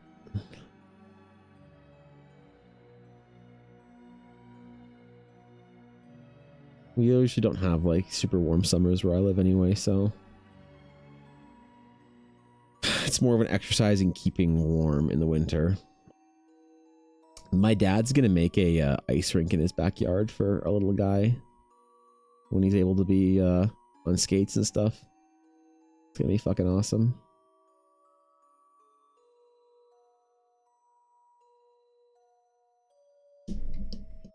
I'm looking forward to that shit.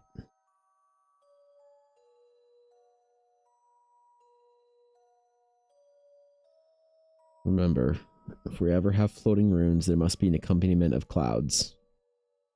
There must always be an accompaniment of clouds at any given time. Okay. End the recording there. Good enough. Look, as long as we have like 60% of a piece recorded, that's fine. That's all we need. You don't need to have every last minute, every last detail recorded.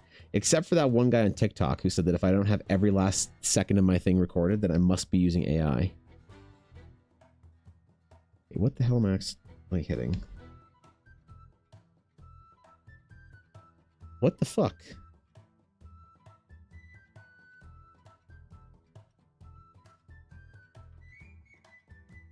There's some macro thing on this keyboard. I don't know what's going on, but I can't like use my selection tool at the same time. Let me switch back to the keyboard real quick. My shitty Logitech keyboard, bro. The art particles are good. Water condensation, of course. Wait, what? Wait, what? It actually works?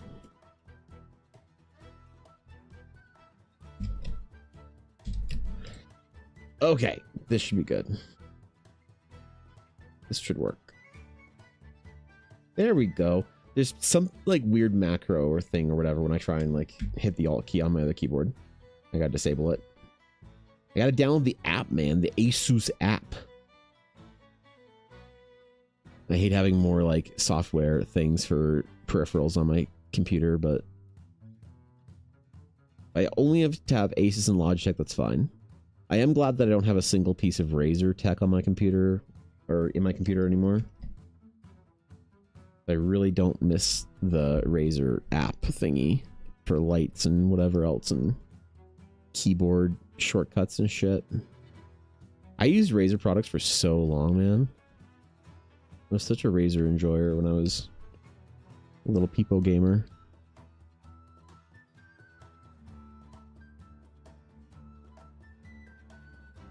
But now we've matured to Logitech and Asus. Funny how life does that.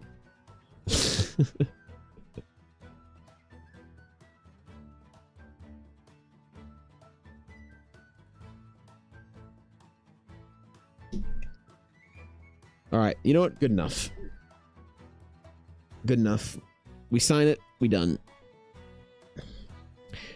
I do wonder if in like big fancy expensive project NDA shit, I wonder if they'll keep my signature in there. Or if it's like standard to not have artist signatures in their sketch work or whatever. I have no idea. Won't be mad if they remove it, but I just find it interesting, you know? All right. Time for Addy. Very rarely will I draw a bard. And we have today a pretty spectacular character. A continuation of yesterday's bard. A songstress. An entertainer. A conjurer most powerful. I still don't know how I feel about bards as a class, to be honest. Bards are like one of those subclass projects for Eldar that I don't even know where to start. Anything that has to do with like performance or whatever, I feel like is it's a challenge, man. There we go. All right, sick. And re-record. Boom. We got pretty far yesterday, actually. Damn. I kind of want to do like a marathon one day where I just like start to finish a character over like a 20-hour stream. I feel like it'd be a terrible idea, but I'm like kind of into the idea at the same time as well. There was an artist that made YouTube videos like years and years and years ago. I don't remember his name. I didn't really follow him, but I like knew of him because he was like a pretty big name in the YouTube art space. But he used to do these like marathon streams or art pieces where he just like draw for like 24 hours or something like that. I always thought it was such a cool idea. A YouTube video that I would never do, but you know. It was a cool idea at the very least. Classically entertainers. I know. How do I make a subclass out of that? What I would contemplate doing is something that feels more like the Star Wars Noble. I really enjoyed the Noble. They got all sorts of extra little perks and shit.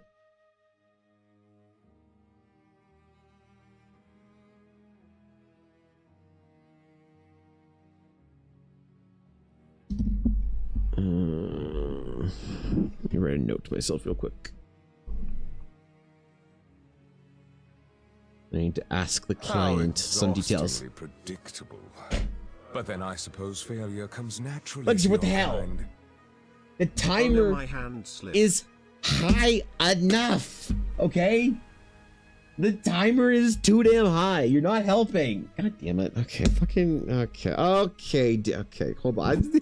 In the middle of me writing too. It's not even TTS, dude. God damn it. What the fuck was I writing, bro? Oh shit, I forgot. Damn it. Damn it. I was about to write a note to myself or something. What was it? Oh fuck. Make it 500 bits, dude. 500 until Eunice canon? Actually? The Orbathon never end. Dude, hold on. How many days of the week do I... Let's say I average 5 days a week, 4 hours a day. That's 20 hours, right? How many weeks is 100? So assuming the Orbathon doesn't go up anymore. Oh God, but it is. And if I'm off maybe like 1 day a week because of, oh no, I don't average 5 days a week now. I average like 3 or 4 days a week because I'm usually doing an appointment with Ella or something. Is the Orbathon going to go till May? Is there going to be an Orbathon? Dude, the Orbathon has to end before my little guy arrives.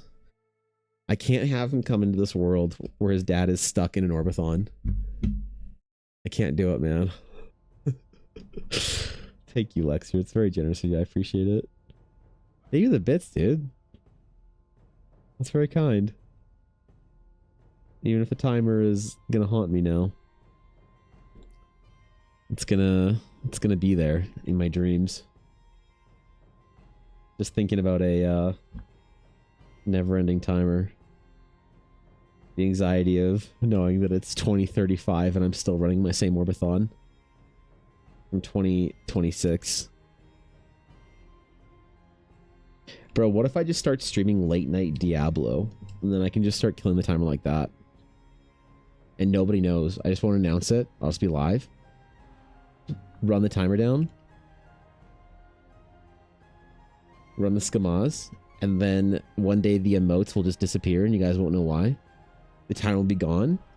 But there'll be VODs to show that I ran it down legit. Holy, man. Can you tell us what you were noting? Otherwise, it's about the noble. Let's about the noble. No, it was something about with the piece that I was doing. I was gonna make a note to ask Brooklyn something, but I forgot what. Whatever. Whatever, man. I'll figure it out. My brain's been so scattered recently. I feel like it'd be sick. Actually, I'd watch. You'd watch me play Diablo 2 Warlock late at night. Will we sit there and just run Mephisto for uniques and open chests in Kurast for high runes and shit? The timer's gonna be endless. I'll probably watch. You probably watch too, Salesian? Yeah, okay. I didn't realize there were so many enjoyers of games meant for 48-year-old bald men. I need to show up in true garb. I need to tuck my t-shirt in proper old man aesthetic to play Diablo 2 on stream. 1000%. That's really cool though. I want to be hyper focused for a long time, so it sounds relaxing that way. Oh yeah. Well, I just feel like I'd get like my eyes get like pretty exhausted at a certain point in time. I feel like I can't see the piece properly anymore, you know. So I need to jump between things like that, Salesian. So I probably do a pretty bad job of it. I could probably do it, like, from a endurance standpoint, but from a quality standpoint, I think it'd be pretty bad. What kind of bard archetype do you think you'd want, Neldara? I don't know, man, because, like, I think... So when I think about a bard, the essence of a bard is that they are used... To me, the essence of a bard is that they are using some sort of, like, force of will or charisma of self in the form of a classical or performative art that allows them to channel their magical abilities. So with that, I've always felt like I wanted to make a dancer class bard. And I think Final Fantasy XIV does that very well. I know that I think a dancer bard just got just made or announced or released or something from Wizards, so I couldn't do something like that probably. But I had kind of a stupid idea for something that'd be sort of like, I don't know if this is a terrible idea or not. It'd be something like, and the idea was I called it a rune shaper bard that basically did like fucking Tai Chi and shit and like avatar bending kind of stuff to cast their magic. But it could easily be a sorcerer as well. But it's the way the magic sort of like is used in the form of bardic inspiration, stuff like that as a support class. Maybe I just do it if people say like, "Oh, it's redundant. I've already seen this." Like, who cares? I You must know? away, but first a donation to the almighty Orbord. Bless you all. Thank you, Saffron. I appreciate that. May the orb guide you upon your day and see you into the dark of night with dignity and grace, and protect you from all hard corners and square edges. Yes. Yes, or be with you. Thanks for the bits, dude. Played the game when it was new and I was 6 years old. Well, there you go. They added a new class to Diablo 2, Silesian, yesterday. They just randomly out of nowhere for the 30th anniversary of Diablo stream announced they were making a new fucking class for it. It was wild. It was crazy. Couldn't bards always be dancers? My friend did a fire dancer bard. I don't know if wizards had an official one. I know that a dancer bard was like kind of the jam that a lot of people like brewed for themselves, but I don't know if they had an official one in 5th ed yet. So, it's fair, but the process is half the point of the art, anyhow, at least. I think you're right about that. Yeah. Maybe if I just like let go of the end result, you know, being like perfect, or as close to it as I could get, and I sort of just allowed myself to create something that felt... Ooh, what the hell? Yeah. Maybe if I disconnected sort of if the piece was the process in that way, maybe that would be a good way of doing it.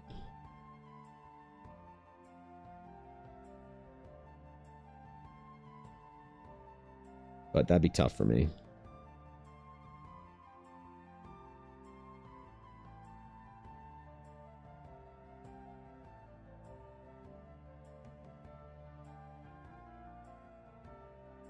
All right. Tuck a little dagger in there. I need an artist bard where you paint and spell. So that was my I played a D&D game. So Eldara has a couple characters that are my characters. One of the characters that I created was Athrin Amatherin, who was a just that. You can see how old this is. This was like one of my first characters that I like drew for Eldara, but this was my bard actually that I had created in like 2020 or something, and he was just that. He was a painter bard, so he would paint the spells with like his sort of like magic pen. He would kind of like paint the runes or whatever, and like write the glyphs, and then that would like cast the magic or whatever. And then he'd also like went around like painting what he saw and stuff like that. So he was kind of like, the mini story was like he's the map maker behind all the Eldara maps. So I had that idea. I don't know. I don't think I did it very well. I think I need somebody else to make the class, and I can just like rip it or whatever. That'd be nice. That'd be great, wouldn't it?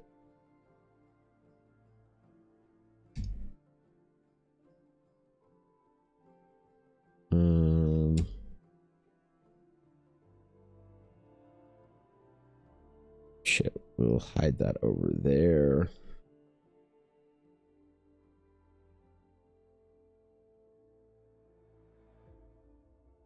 Okay, there we go. Deleted the wrong stuff. There we go. That's what we wanted right there. The ever important belts and accessories in this character. Dancer Bard is in the 2024 5th player handbook. There was none of the 2014 version though. Okay, yeah. So then that's so they do have one now in 2024. So it's not like I could really do something like that for Eldara, you know. WotC already has that shit, then I am kind of screwed.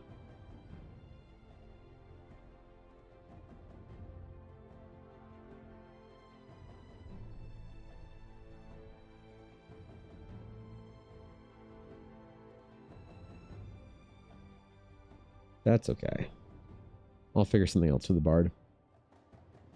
I mean, I don't need to have an Eldara subclass that feels like connected to Eldara for like every mechanic, you know, like it doesn't need to be an astral bard, an astral barbarian, astral paladin. As long as I have like an interesting, just kind of like Eldar culture specific subclass, that's good enough for me. I understand how it's tough to let go of certain qualities. Yeah, I mean, that's like I talked about this for a while yesterday, Salesian, that I learned a lot about my creative process in the last couple of weeks. Pushing myself to the absolute very limit of what I can do and like what I thought I could do was a really eye-opening experience. You know, for the last couple of weeks, I really had to reformat my brain and reframe how I think about sort of like art and like, you know, I kind of want to make like I was thinking of making like a YouTube video. Like I've considered and contemplated making an alt YouTube channel where I just sort of like talk about the process and like talk about growing and stuff like that. Not necessarily because I think it would help anybody or I'm an authority on it, but just because I find that sometimes it's a really good way to like a really great way to sort of like fully form an idea or a thought is to write it down, like to write a little essay on it. And a lot of people do that with things like Substack and whatever, but I'm much better at talking than I am writing. Not that I'm good at talking, I'm just very bad at writing. So for me, I find it easier, like I find it very, very relaxing and fun to be able to like talk an idea through with a friend on Discord or something late at night. And so I was thinking about making like a little sort of like log series for myself mostly, and making it an alt YouTube channel where I sort of like talk about like lessons I'm learning in the creative process. And like a big one that I learned yesterday, or sorry, last week, was what actually looks like, what perfectionism actually looks like. Because I think that perfectionism is bad, right? It is bad. It's bad to be a perfectionist because it is by definition the failure to allow for something to come to fruition because it doesn't meet the exact specifications that are somewhat arbitrary and are not beneficial. So it's the kind of thing where people say, don't let perfect be the enemy of good. And where I think that's very true, because I think that a lot of times in the art and creative fields that we find ourselves in, repetition and action is stronger than planning, right? So I'd rather somebody draw 100 faces than watch 10 hours of YouTube videos on how to draw a face and only draw 10. You know what I mean? You get better by doing. And so, yeah, you can't let yourself make perfect the outcome, because then you'll never produce. And over the last couple of weeks, it was very important for me to actually produce work, because, you know, I was very riddled with anxieties over like, is this piece good enough? This is a big book. This is going to be like potentially hundreds of thousands of people will see this project, potentially millions. If this, like, you know, is a project where a lot of other creators, you know, make a big thing about it, there's potentially hundreds of thousands of people will see this art that I've done. And I can't let this be my first impression for so many people. And it's so terrifying. And it's so like I was riddled with anxiety. And I realized at a certain point in time, like I understood, I always knew, but there's a difference between knowing something and understanding something. It's like there's a term for it, a Sanskrit term called jnana, spelled with a G, that I really like. It's basically the difference between understanding and knowing something. You can know what to do, but until you really understand it, it's hard to put into practice. It's like, you know the right thing you should do for your diet, but like understanding and knowing are two different things. Or you know what you should be doing, but like, so I knew that it was bad to be this like kind of perfectionist, anxious mess, but like understanding that really to the point where it's applicable is important. And so I had to produce, and I had to like let go of the stress, because if I was stressed, I wasn't going to make good work. And so I had to just like learn to just breathe and let go of it and just produce work, because I don't have all the time in the world to keep redoing it. And I had to really learn a lot about like how to do that quickly and efficiently, Salesian. And what I realized, and I kind of talked about this yesterday, but the topic of sort of the video essay I want to make on like the little vlog thing that I want to do on this alt channel will basically be understanding what perfectionism actually is, you know? Visitors. Oh shit. Yo, let me put a pin in that for a second. Good afternoon, my friends. Hello, Reaper. What's up, guys? Good to see you. Jesus. Welcome in. Hope you guys had a good stream, whatever y'all were doing today. I didn't see what y'all were doing up to before I went live, so welcome in, everybody. If you guys don't know Reaper Miniatures, if you are from my chat and you are unaware of the glory that is Reaper Miniatures, well, one, where have you been in the TTRPG space? And two, if you didn't know that Reaper had an amazing Twitch channel, now you do. Go follow Reaper. I really love their streams. It's actually really cool over there. So one of my favorite places to chill and just draw and watch some VODs and relax. So go follow Reaper if you're not following them already. And welcome everybody from Reaper Stream. My name's Evan. We're doing art for a cool tiefling bard today. So we're in the middle of doing this piece for a very important client of mine, where we're drawing bards and talking about creative endeavors. But I actually just want to finish my thought, because you guys came in here just as I was talking about some lessons I've learned as an artist in the last couple of weeks. I've been sick for the last couple of weeks. I've been really sick. My wife and I have both been very sick, and she's pregnant, so it's really not good because she can't take anything for it. So we've been very sick for the last couple of weeks, and I've been working harder than I've ever worked on art projects ever. I had one of the biggest opportunities and projects given to me yet ever in my career, like the biggest career opportunity, a big company, NDA publishing, can't talk about it, but I've been pushing really hard the last couple of weeks. So just talk about some of the lessons I learned about being a creative and like really trying to like push through, you know, the roadblocks and stuff. For one of my friends in YouTube chat was asking about it, or not asking, but we got on the topic of it. So yeah, I was just talking about the lessons there. But just to finish where I was going with that, I was talking about like letting perfectionism go and just being able to produce work like and not being stressed out about it the entire time. So the big thing that I learned, just to finish the thought for you, Selesian, is I had to understand what perfectionism really actually looked like. Because I think that I've had a lot of people tell me that like being specific in particular is being perfectionistic, and I realized that that's not the case. So a lot of people will tell you that you're being a perfectionist because you want something to be good, and what I found is a lot of people who will say that don't have the same threshold for what is considered an adequate amount of time to spend on a project, right? So if you do 10 different like, you know, reference like 10 different poses for a character, that to me is you just being thorough. But some people will say like, oh, don't do like, you know, more than 2 or 3, or you're just being a perfectionist. But I think that the idea of that, where perfectionism becomes detrimental, is when you hit the limit of what you can do. So if you want to spend 5 hours like reworking poses, if that's good for you and you feel good doing that, then that's not you being a perfectionist. That's you just chilling, that's part of your process. So what I had to learn is that where is your limit?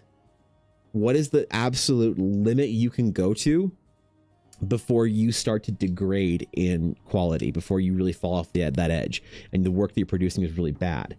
And so I don't think you can know what that limit is until you truly push it. And so a lot of people, if you take a bunch of people who say like, oh, you're being a perfectionist or whatever, oh, I'm being a perfectionist, I find that a lot of times people say that they have no idea what hard work looks like.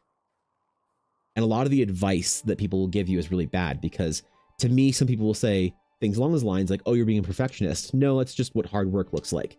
Oh, you can't spend, 20 hours on that piece. You're being a perfectionist. No, that's just spending time on your craft. That's just what hard work looks like.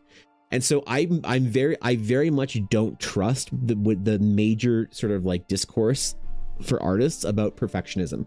I think that a lot of most, and I'm not calling out anybody specifically, and I'm not trying to start shit or whatever, but I think that most people who have an opinion of like about perfectionism bad basically just don't know what hard work is supposed to look like and feel like. It's supposed to suck. It's supposed to be hard. It's supposed to be by definition difficult. And so you don't know what that looks like until you know without a shadow of a doubt what is the difference between hard work and then you being sort of counterproductively perfectionistic. And unless you push yourself to the absolute limit, you can't know that. And this last project solidified that for me.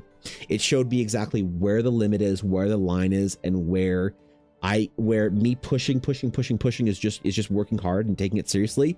And then where is the edge that drops off and I fall off the edge and just completely crumble. And that is like, okay, at a certain point in time, I need to now just let this piece go. This piece is great. I've reworked it. I've done everything I can to it. I've spent way more time on it than I ever have on other pieces like this. I've done this piece over and over and over again. One of the pieces that I did for this last big project took me somewhere around 65 hours to do a character, revisiting the designs over and over and over again, changing things, iterating, redesigning one thing. Art director said he wanted to change one thing and has to change 2 more things to make that complement. That's totally fine. It's really pushing your craft as far as you can go to make it the best it possibly can, and then understanding when then you have to stop. And I never knew, or well, I had an idea, but you can't know where your limit is unless you have pushed yourself over the limit. Unless you fall off the fucking edge and you climb back up and say, geez, man, okay, all right, fuck that, I'm not going over that again. You can't know. And so that's why I think a lot of people can't tell you you're being a perfectionist. Because a lot of times they don't know how to work hard, or they don't know how hard you can work. And maybe they need to be like a samurai meditating in the mountains with their paintbrush in front of them, and they pick it up and you know, make 3 lines and they get an amazing piece of art and they're done. And that's great for them. And maybe you need to sit there meticulously reworking something for 15 days straight in a cave in the Himalayas, and that's fine. Whatever works for your process. But what I've always been skeptical of was when somebody who I feel does not know how to work hard tells me I'm being a perfectionist for working hard. And so I'm always then, I'd rather err on the side of being sort of belligerently like, fuck that, I'll just keep working hard. Because I would rather fall off the edge a couple of times than never know how far to push it. And that's one of the things I learned over the last week then, is then how to hit the edge and say, okay, it's good enough. And that's like a humbling moment, right? Because it's also, it's good enough, but you know it could be better. And even within the project, working on it, the stuff that I did in the early days, I wish I could have redone in the later. Because even over 2 weeks of doing like 19 or 21 different character pieces, the first one and the 21st one look different in my eyes. And I'm like kind of disappointed in the first one. I'm like, I want to redo it. Fuck, you know? So big art lessons. Learned a lot about the creative process for myself. Don't stop yourself from never calling a project finished, but also know how long you need to devote before it gets there. That's a double negative. No, I get it. Perfectionism is doing the same thing over and over again, not for the sake of progress, but for vanity, in my opinion. That's an interesting way of framing it. And fair enough. I would say that it is the idea of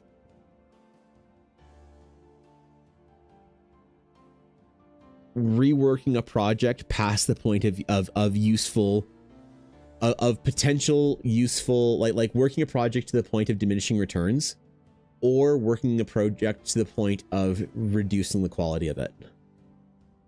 You can overwork a project and then it gets worse than it was at 70% completion, or the difference between like getting a project 90% finished might be 10 hours, but getting the next 5% is another 10 hours. And that diminishing return is so bad that it's not worth it. So you could make the project better in another 10 hours, but is it really worth that? And that to me is like, you have to know where that line is. And I fell off the line. I fell off the line one day. I was working something over and over and over again, and I hadn't submitted it for a review, and the art director was like, hey, where's this thing? And I'm like, oh my God, I'm behind. I need to do this. I need to just submit it. And I was sitting there fucking just crying on the ground, you know, because I was like, I'm sick. I can't breathe. My throat hurts. I'm coughing. I'm on medicine. I haven't slept well. The project's killing me. I got deadlines. Everything's bad. Ella's sick and I'm worried about her. The dog hasn't been paid attention to in 3 days. I just like kind of had a fucking moment where I was like, I can't do this, man. I cannot be this stressed.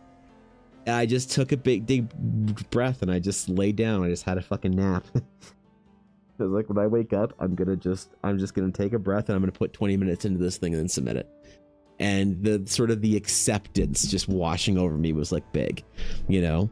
And I think, and in that 20 minutes, I hit it and it was pretty good. And I like figured out the thing that I need to do. And it was like, goddamn, all right, this looks decent, you know? Okay.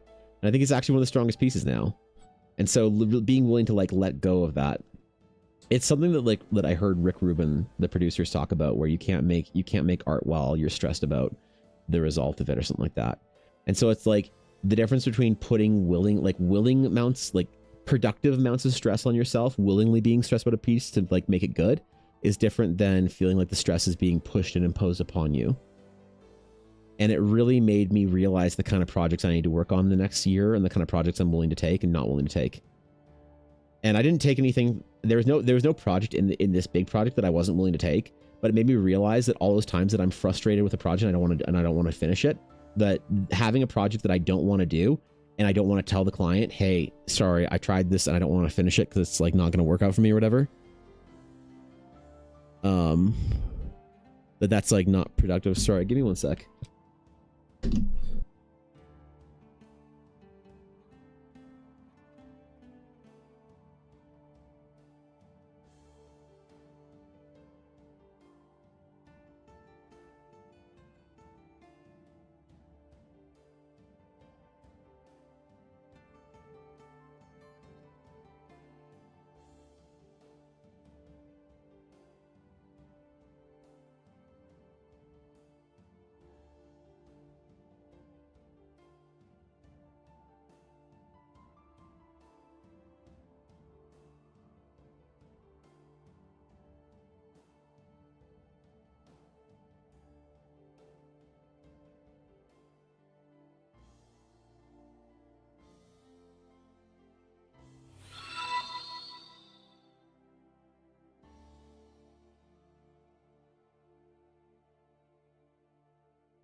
Okay, we're good. Sorry about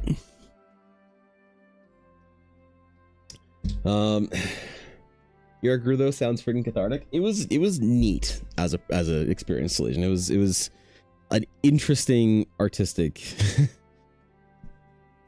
thing. I don't know what to call it. A moment of growth or something. But I am now a lot more relaxed about my process and art than I think I was for the last year. The pressure is like off in a lot of ways. Like the bad pressure. The good pressure is still there. The bad pressure is diminished quite a bit. No, Mr. Bevan, I have finally become a D&D player in a D&D group. I'm so happy. Oh shit, you got in a group, dude. Congratulations. Welcome to the weekly grind, dude. That's awesome. What are you playing? What's your grand entry character to this new campaign? Time limit, worked in a 21-hour shift on a drilling rig with lots of problems, which meant no breaks. When I got in the truck to drive an hour home, I didn't even get the truck started before I passed out. Yeah, I mean, that's like, oof, that, dude, that's fucking hard work. I know a lot of guys that work up north. 12-hour shifts are brutal. I can't imagine doing anything past that. I mean, I can't even imagine doing a 12-hour shift, to be honest. But yeah, you have to know where your limit is and you have to hit it. But like, there's this idea of, a lot of artists have this kind of, I don't want to say like maybe toxic positivity, but it's this like idea of like, oh, you have to take care of yourself no matter what. You can't ever burn yourself out. But if I was talking to somebody I really loved and they were going to get, and they were going to like, I was going to give them advice that like actually would like help them improve as an artist, I would tell them to burn themselves out. I would tell them to work themselves to the edge and then fall over it. And then need to take weeks to recover and recuperate, because you need to know what you can do and do that when it's important, right? That all-nighters are not a bad thing. That sleepless, whatever, stressful projects, these aren't a bad thing. Obviously, if it's to a point where, you know, you're never learning anything from it, then that's bad, and you have to like take lessons from it. But you can't expect to grow and to be better and to improve and to like learn how to do this whole like art game without knowing exactly like what you're capable of. And there's a lot of artists that don't ever want to hit that edge, and like, who the fuck does? It's awful, it's uncomfortable, it's emotionally soul crushing and, you know, physically damaging. But if you never know what you're capable of, and you never know where the edge is, and you never know how to put hard work in to your process and to your craft, like, there's somebody out there that's willing to outwork you. You know, and if they're going to get your job, well, I'm sorry to say, you're in a very competitive field. A lot of people want to do what you want to do as an artist. You have to know how to push yourself and your craft to the absolute limit, because no one's going to do it for you, you know. But it is bad, obviously, if you aren't managing that well, and I haven't been managing it well. I have not been managing that feeling or that process very well over the last couple of years. I've just been like burning myself to the end and not getting anything out of it. So it's like I managed to finally figure that out a little bit, or like learn the lessons behind it. Level the details, including the pocket sand that the party's going to carry for you, Brooklyn. Was that what I heard correctly from Tombstone yesterday? Character's a Fenric Sundervale, an Aasimar fighter gunslinger. That's cool. Aasimar fighter gunslinger. That's dope. A big old, tall, glowy-eyed, gunslinging. I like that. It's a good vibe. That's a good character. Nickname is the Brass Case because he's a private investigator. It comes from a brass reach and is a gunslinger, so many meanings behind the nickname. I like that. That's a cool character. I'm feeling it. I hope you have fun in your game. I hope it's the best time ever. Dude, I want to play a game so bad. I gotta see if Dashto can start playing a game with Ella and I, because like scheduling is the big issue. It was so much fun playing a game with only 2 players because we could just play whatever the fuck we wanted, you know? Missed that? What'd you hear about from Tombstone? Oh, that you are the kind of character to carry pocket sand, but you'd make the rest of the party members carry it for you. So I need to draw some pocket sand for somebody else to carry for Addy. You know? You also push your limits without burning out. So true. Well, that's also, so I think that's, you know what, honestly, you're helping me figure out how to word this better, I guess, when I actually do want to make like a video about it. Salesian. I think it's just that. It's being able to push yourself without burning out. Because burnout in some ways is not a thing happening to you. It's like, and again, I'm not judging anybody or whatever when I say this. So if it sounds like, well, I burnt out, fuck you. In my opinion, I think that burnout, especially like for me personally, burnout is never something that happens to me. Burnout is a failure for me it's a failure on my end to manage my projects or my circumstance or situation properly. Because like I've known people who work extremely hard and extremely long hours and never burn out because they're passionate, they're dedicated. Like, think about, man, being a fucking loser MMO player for so much of my life has really changed my perspective on this. I have played games for days and not burnt out on them. I have put hard work, running dungeons, doing whatever, like mentally engaging work, exhausting work, air quotes, into playing games. Like, you know, when like a new game or a new expansion comes up for World of Warcraft and you level for like 10 days straight, you're playing 14 hours a day with your friends or whatever, you're engaged and you're on it the whole time. That's mentally taxing, but it doesn't burn you out. And yet sitting down to write an essay for 8 hours can burn you out or something like that. And I think the problem is that when you are working in the wrong direction, burnout is a risk. Obviously, exhaustion is one thing. I'm exhausted after I finished all that project, but I'm not burnt out. But projects and things and agreeing to things or whatever that do burn me out, I think is a really good way for you to sort of like recognize what is the wrong direction. What is work that isn't what you want or should be doing. That's when you burn out. You burn out when you are working hard for something and not getting an adequate reward. The reason you can play a video game for 14 hours a day for 3 weeks is because you're like, oh man, when I hit max level, it's gonna be so sick. I'm gonna get this cool gear. I'm gonna go do the raid. I'm gonna be the best tank in the guild. And like, you have a motivation behind it. But then you go to a job at, you know, fucking Best Buy, and after a week of 8-hour shifts, you feel burnt out, like you can't even think anymore. And I recognize that happens in work, that I can do projects and I can work on things that do not tax me in that same way. And so like burnout is never something that I'm like, oh my God, life is burning me out. It's like I've fucked up in some way and I've agreed to a direction that's burning me out, and I need to change that. And that's like a big like lesson that I keep like trying to teach myself and learn over and over again when it comes to big projects. Like for instance, my commissions, doing them through coffee never burns me out. Doing characters designs and actual like artwork, this doesn't burn me out. Like this whole thing doesn't burn me out. I can do this for all day and all night. I can do this forever. I love this shit. I love it. What burns me out with commissions is being art directed by somebody that doesn't know how to art direct, and having to deal with the whole thing and emails and back and forth and whatever. And like working one-on-one close with somebody that's a great client doesn't burn me out. Working with somebody that's like a challenging client, that burns me out. And so with my commissions, I just don't work with clients anymore that way.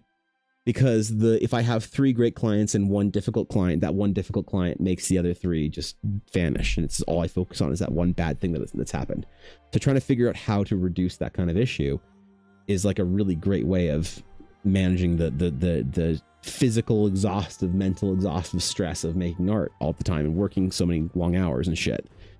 And it's a very interesting topic that I think that I've listened to a lot of people talk about, like sort of burnout. I think a lot of people that have like opinions on the internet that make like official sounding sort of discussions around the topic just don't really resonate with me. You know, a lot of the dialogue and discourse seems really kind of oh shit, yo, Stim, what's up, Stim? Holy shit, man. Yo, what's up, guys? Good morning, or shit, good afternoon, I guess. How y'all doing, bro? How was the stream today? What are y'all doing today? What's going on? Yo, if you guys aren't following Stim Pack, please change that. Stim is the greatest thing to come out of Saskatchewan since Corner Gas. The Princess of the Prairies, the tallest set of cowboy boots this side of the Calgary Stampede. That's right, our favorite fucking dragon. What's up, Stim? How you doing, bro? Hello everyone, if you are new here. We're drawing hot tiefling bards today, so I don't know what you heard about hot tiefling bards, but that's the project of the day. But it's good to see you, Stim. What's going on, dude? Just the boots. Yes, just the boots. Stim Pack. The thing is, VTubers don't like to talk about themselves IRL because then they'd have to share secrets, like how Stim Pack is just a pair of sentient boots.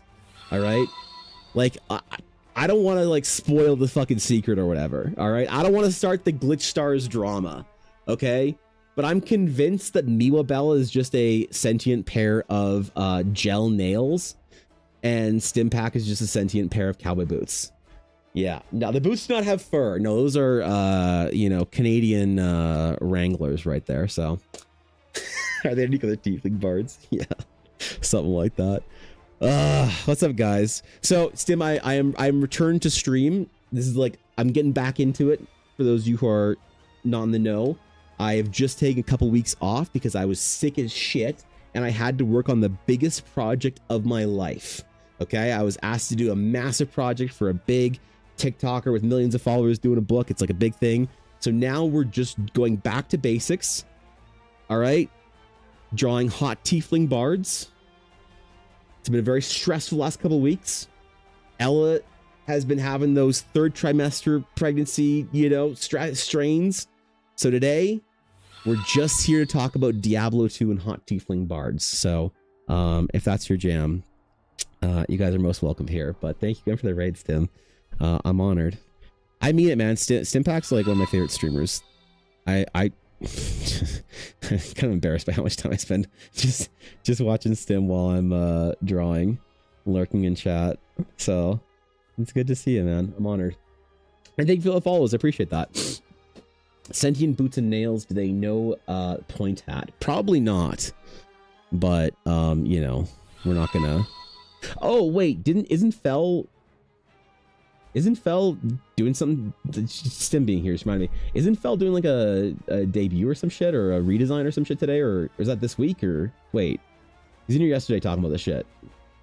I forgot. Wait, is there somewhere I should be today watching a thing at some point in time? We were talking about it yesterday in stream. Congrats, I'm glad you're feeling better too. Oh, thanks, dude. Yeah, it's been...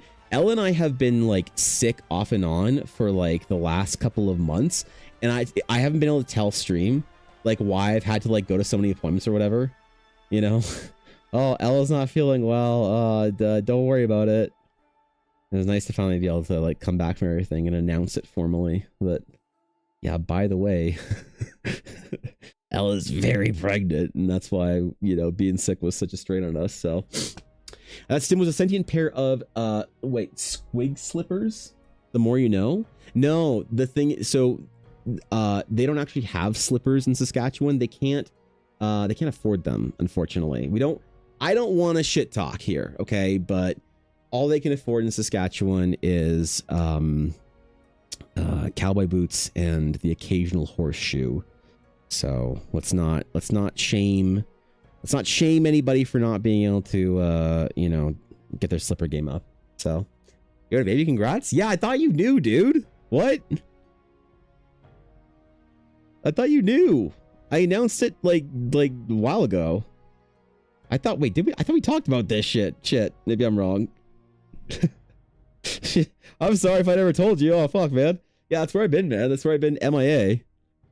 I thought I told everybody that's where, like, because I like smoke powder vanished off the face of the earth, and everyone's like, "Where the fuck were you, dude?" Oh shit, I'm sorry, Stone. That's where I've been. That's where I gone. That's where I disappeared to. The tallest boots don't come cheap. That's true. That's true, dude. I have to go back to Saskatchewan this year, and I'm so afraid of it. I'm so afraid of it, bro. And I'll never say anything bad about Edmonton again. I'll never say a single bad thing about Edmonton. Holy. After going to Saskatoon for a couple days, after going to fucking Prince Albert and Waskesiu, bro, I was in Saskatoon being like, this place is such a dump. And then I told the waitress at the brewery that it was my first time there in Saskatchewan as a province, and she was like, "Oh my god, I'm so glad you came here and not Regina. That place is a dump." And I'm kind of like smiling, I'm like, "Oh yeah, great, crazy." As she leaves, I look at my cousins like, "It gets worse? What the fuck? It gets worse?" And it does. And it does. So, you know, compared to Prince Albert, it is, you are entirely correct. You are entirely correct.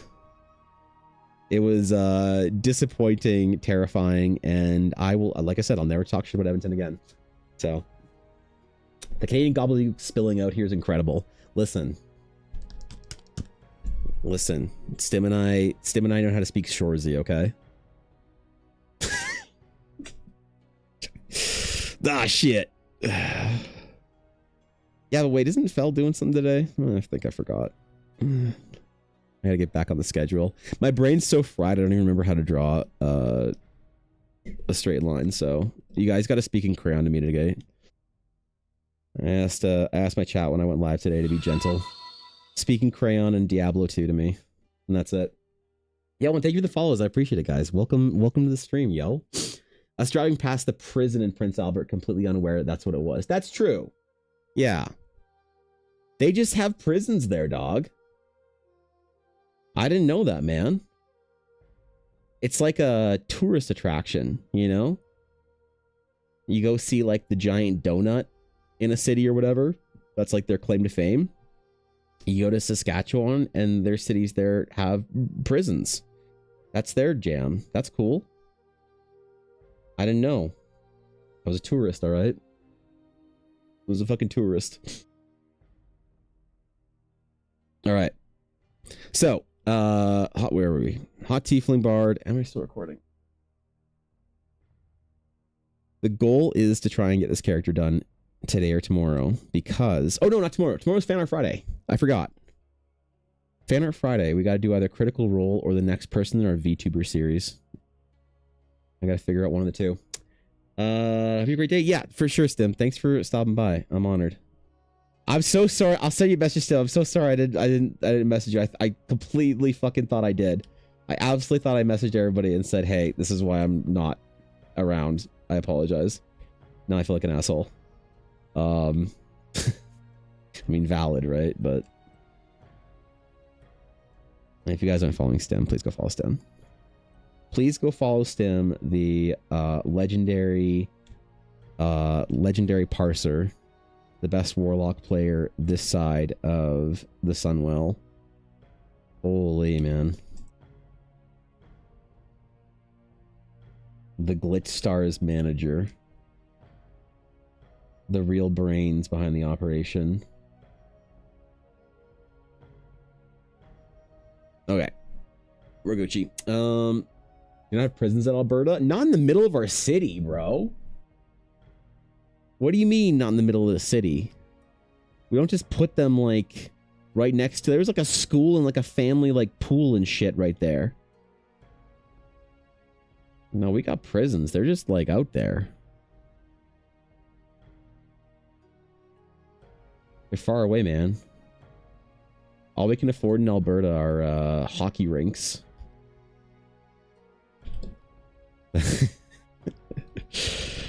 It's a national, what? It's a national right, I guess. I need to throw some, like, design on this thing, I think. This character needs to have, like, an obnoxious amount of, like, different patterns and fabrics and designs. I feel like that kind of fits with Addy. I have done... So, by the way, this is a character... This is an expansion of a character that I did a portrait for somebody, and she asked me to do the full character design later. So, this is the portrait of the character we're working on. We basically are making up the design as we go for everything below the collarbone, I guess. So I'm in the creative zone right now, right? We have full creative reign. As Brooklyn said, she trusted me implicitly to draw all the nonsense that I wanted to for this character, so definitely fits. Good. Good. Brooklyn knows. She knows, dog. We can only afford football stadiums in the US. Oh. Yeah, okay. Well, there you go. At least you can use them year round. You know, something that a lot of people don't know about Canadian hockey rinks is the old school ones used to always have a picture of the Queen up in the, like, far corner of it. So there's all these, like, old Canadian hockey rinks with, like, a dusty old, like, I don't know, 40-year-old picture, a painting of the Queen or whatever. It's kind of funny. It's, like, kind of a funny tradition, but old Canadian hockey rinks, man, they've got a personality to them. They've got a vibe. The shittiest concession food. Smells like beer league. Oh yeah, dude. I need to, like, get some equipment though, hey? Because if we're with us having a little boy, I gotta hockey him up, bro. I gotta go out and get some gloves and a stick. Get him a new twig. Next time the train penguin's in chat, remind me to ask him about what twig I should buy. If I should spend $600 on Kale McCarr's pulse or not. Yeah, say no's. Dude, what an honor it is to get rated by Stim. Stim's legitimately one of my favorite streamers. I don't talk in a lot of stream chats because usually when I'm watching streams, I'm, like, working. And so I'm, like, not wanting to, like, pay attention to his chat or whatever. So I watch a ton of Twitch these days. And I'm not, like, really active and stuff. And Stim is somebody I watch all the time, man. I really, really love Stim streams. I think last year, like late last year, I watched a ton of Stim and Miniful. Who else did I watch a lot of? I watch a lot of fishy streams too, but I don't play League anymore, so I can't, like, you know, be part of that whole thing. What is the youngest age for hockey league? I feel like 2 would be old enough, right? Youngest age for hockey, I think, it's actually the cutest thing ever. So are you familiar with a Canadian organization called the Tim Hortons? Tim Hortons used to be like a Canadian owned, like, little coffee shop, donut place. It's like a very Canadian thing. Have heard of them? Yeah. So Tim Hortons was like, it used to be a Canadian staple. It'd be like, it was like only in Canada. It was the place to go. It's kind of like more like our Dunkin' Donuts or whatever. And it was like a place, you know, like every small town, no matter how small, had a Timmy's. Everyone, like after Ella and I went to her graduation, we went to Tim Hortons at, like, you know, 11 o'clock at night and had like donuts and shit. Timmy's is like a place to go. Well, they have a thing that you guys call donut holes. And this is still related to hockey. Trust me. What you guys call a donut hole, we call a Timbit. Okay. So Timbits are just the little tiny, like, circular little donut thingies, right? And so Tim Hortons actually sponsors something called Timbits Hockeys. Age for Timbit hockey. It's basically the first, like, large league that kids will get into is Timbit hockey. And it looks like 5 years old is when they start playing in their league. Yeah. But Timbit hockey is kind of the entry point for most kids. Like, most communities, no matter how small, a town of a couple hundred people, have like a Timbits hockey, like, organization. So I think Timbit hockey starts at, they got a little Hockey Canada jerseys on. That's so fucking cute, man. Look at them. Look at all those little jerseys. So yeah, that's I think the starting point for hockey is 5 years old. I mean, like, kids can start playing and training and stuff and, like, you know, learning hockey earlier, but I think the first time there's an actual, like, league, I think, is 5. So probably around, like, I mean, how can kids learn to skate? How young can kids learn to skate? 3 to 4 is usually average. So yeah, 3, around there. Okay. So you can probably start learning it around 3 years old, and then that makes sense. Yeah, because I have my nephew's 3.5, and he could probably be skating right now if he wanted to. Yeah. Thorkin, what's up, dude? How you doing? What's good, man? Fucking talking about small town Canada, and Thorkin pops up. Tabarnak. That's good timing, man. Holy. What's up, dog? You been? Around there. We'll probably throw a little guy into that and see if he has fun or not. I think, well, Ella really wants to be a hockey mom. She loves that shit. Ella loves that shit. So we'll see. Got a little mini stick. But yeah, I gotta go get some equipment, man. I don't have anything to play right now.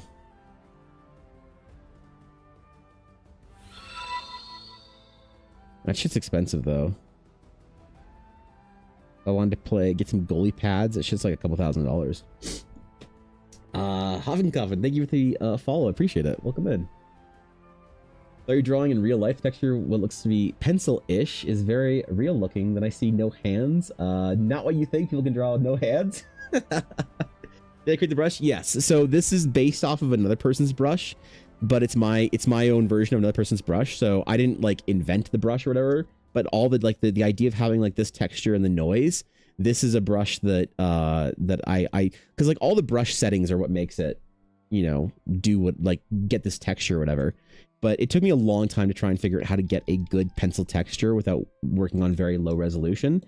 But yeah, like, this is what it looks like when a piece is finished. What did I do? What's a recent piece? Here's like Tayor, I guess. You know, so some fill layers and stuff in there. But yeah, all the work that I do, Bausian is the, did I say that right? Bausian? All the work that I do is supposed to feel like it's kind of in-world concept art for my RPG that I'm making for the Realms of Eldara game. So I want it to feel like something that's kind of like in an old medieval, you know, bard's notebook or whatever. So that's exactly the kind of vibe that I want to go for. So I appreciate that. Sick Lion. Thanks, dude. That's part of my Tayor series from Critical Role. Oh yeah, that was right. Hold on, that was right next to my Stimpak art. You guys want to see my Stimpak art? Yo, check it out. I did Stimpak a couple months ago. I did a little piece of her. Look at that. My entry into the Stim Peasants art scene. So yeah, I want to. So for Fan Art Friday, I kind of want to revisit either the VTuber fan art series or the Critical Role. I'll keep going on that. I don't know, because I need to redo. So I want to redo the piece of Stim because I don't usually do a lot of anime style stuff, but I really wanted to do some stuff in like, I used to do art of my VTuber friends, like their VTuber model in my style, which is slightly more comic booky, slightly more realistic, but like, you know, it's less stylized than anime, but obviously it's not like realistic art or whatever. You know, this is like kind of more halfway in between, but I would take their VTuber model and I would do it in sort of this style. And I never did that for Stim. So I did art for her, and I did art for like Miwa. Miwa, I think, was a little bit more in between. But I also did them in color, and I don't usually do a lot of stuff in color. So that was Miwa Bell as a paladin. I think I want to keep going on the VTuber fan art series. I wanted to do the entirety of Glitch Stars, so I got to figure out who I'm going to do next. I don't know. We'll figure what out. Whatever else I decide tomorrow, we'll do something cool. So Visitors, it'll be fun. How Regardless. exciting. Oh, in the middle of the cough. Yo, Wolf, what's Wolf? The legendary Wolf. What's up, Wolf? What's going on, dude? Thanks for the raid. Mental health and miniature sculpting. Kicking today's ass. Oh, shit, dude. Oh, shit. Yo, speaking of my morning comfort streamers that I watch before I go live, Wolf is one of them. If you guys aren't following Wolf, please go follow Wolf. Wolf is an amazing streamer, has a phenomenal community, and actually a hilarious chat. One of the things that I really love about like one of the biggest compliments I can pay to another streamer is the quality of their chat. All right, and it's like I said about Stim's chat. I really like the people in Wolf's stream. So go check her out. Go say what's up, yo. Drop a follow. Hang out, man. It's a good time over there. Personal endorsements, all right. What's going on? How you doing? Oh shit, man. I haven't been in your stream in a while though, Wolf. I've been sick and in NDA hell. So I've been like in a haze over the last couple of weeks, just medicated, working 14 hours a day trying to finish a big project for my first published contract. It's been a minute. So I don't know what's going on in your realm recently, but I hope you've been good. Metal miniature sculptures. Wait, were you actually were you sculpting or painting today? Wait, what? Dude, one day I want to be a multifaceted artist. One day I also want to be a real artist. We'll see. I don't want to be too ambitious, alright? I don't want to say anything I regret, but one day I also want to be able to do multiple cool things like Wolf can. Planning today. Oh shit, okay. Turdier, hopefully seeing you back streaming means you're on the mend. I'm doing much better. It's been the last couple weeks were really bad because Ella and I both got sick, and then we got way sicker. And then I had to go on like antibiotics and stuff and whatever, but Ella couldn't because apparently I didn't know this, but apparently when you're pregnant, you can't take medication for shit. She couldn't take any cold medication, couldn't take antibiotics, anything like that. So she was just sick as shit for the last couple of weeks. So I'm like, I'm sick, trying to take care of her, trying to do this project. It was just a whole, what the fuck? It was a whole unreal, haze of just work and stuff. And I am back. I'm good, but I'll miss sometime next week because we're getting our carpets replaced. So I have to on my own and move everything from our top floor downstairs and then everything back. So the hectic whatever is not over, but it should be, after that, it should be pretty chill, clear sailing until May when baby gets here and I take another couple weeks off. So congratulations. Oh shit, thanks, dude. Appreciate it. Thanks, bro. I'm looking forward to it. It's gonna be fun. A lot of work to do before then, but it's gonna be fun. It's gonna be the best. I just have to survive between now and then. I'm proud of myself though. I put so much work in while feeling like shit, so I feel kind of indestructible now. Like whatever the fuck comes, bring it. You know, if I could get through getting that big project done, working 10 to 14 hours a day on it whilst sick, I can handle whatever whatever else is next. I got to try and have some confidence over it, right? Being sick while pregnant was definitely a new challenge. It's a whole nother level, yeah. It's a whole nother level. But she's tough, man. She's fucking tough. They don't call her the Ice Crown Citadel Scourge for nothing. She got that Blood DK Veteran of the Third War passive on her. Ella motherfucking Blackwood right there. It's been hectic, but I am back, I'm returned, and we're drawing hot tiefling bards, so nothing to worry about, nothing to stress over. I'm like in my happy place when I'm just drawing, like when I'm no longer doing the designs phase, I'm not worrying about like all of the things if they work or whatever. I'm just like rendering cool dumb details. That's like when I'm like in the zone. I'm in my zen. Close anyone has gotten to saying my name is Baosian. Bows in Cien, I believe. Still working on a correct pronounces. It's a name that came by mistake, and Bow and Cien have different meanings. Basically it means light runner. Sadly, it's a religious meaning. Not everyone is up for it, so I'll leave that out. Well, fair enough, man. That's a really dope ass name, dude. I'm sorry that I couldn't get it right. I always want to try to get everybody's names right and, show the right respect. But that's awesome. It has a nice meaning to you. That's really fucking sick. I'm glad that I'm glad you're not too mad at me for not being able to get it right. I always feel like an idiot when I like look at an easy to pronounce word or whatever, but I'm in the middle of like art streamer brain and I just like can't pronounce it correctly. So what's up, Prank Monkey? Good to see ya.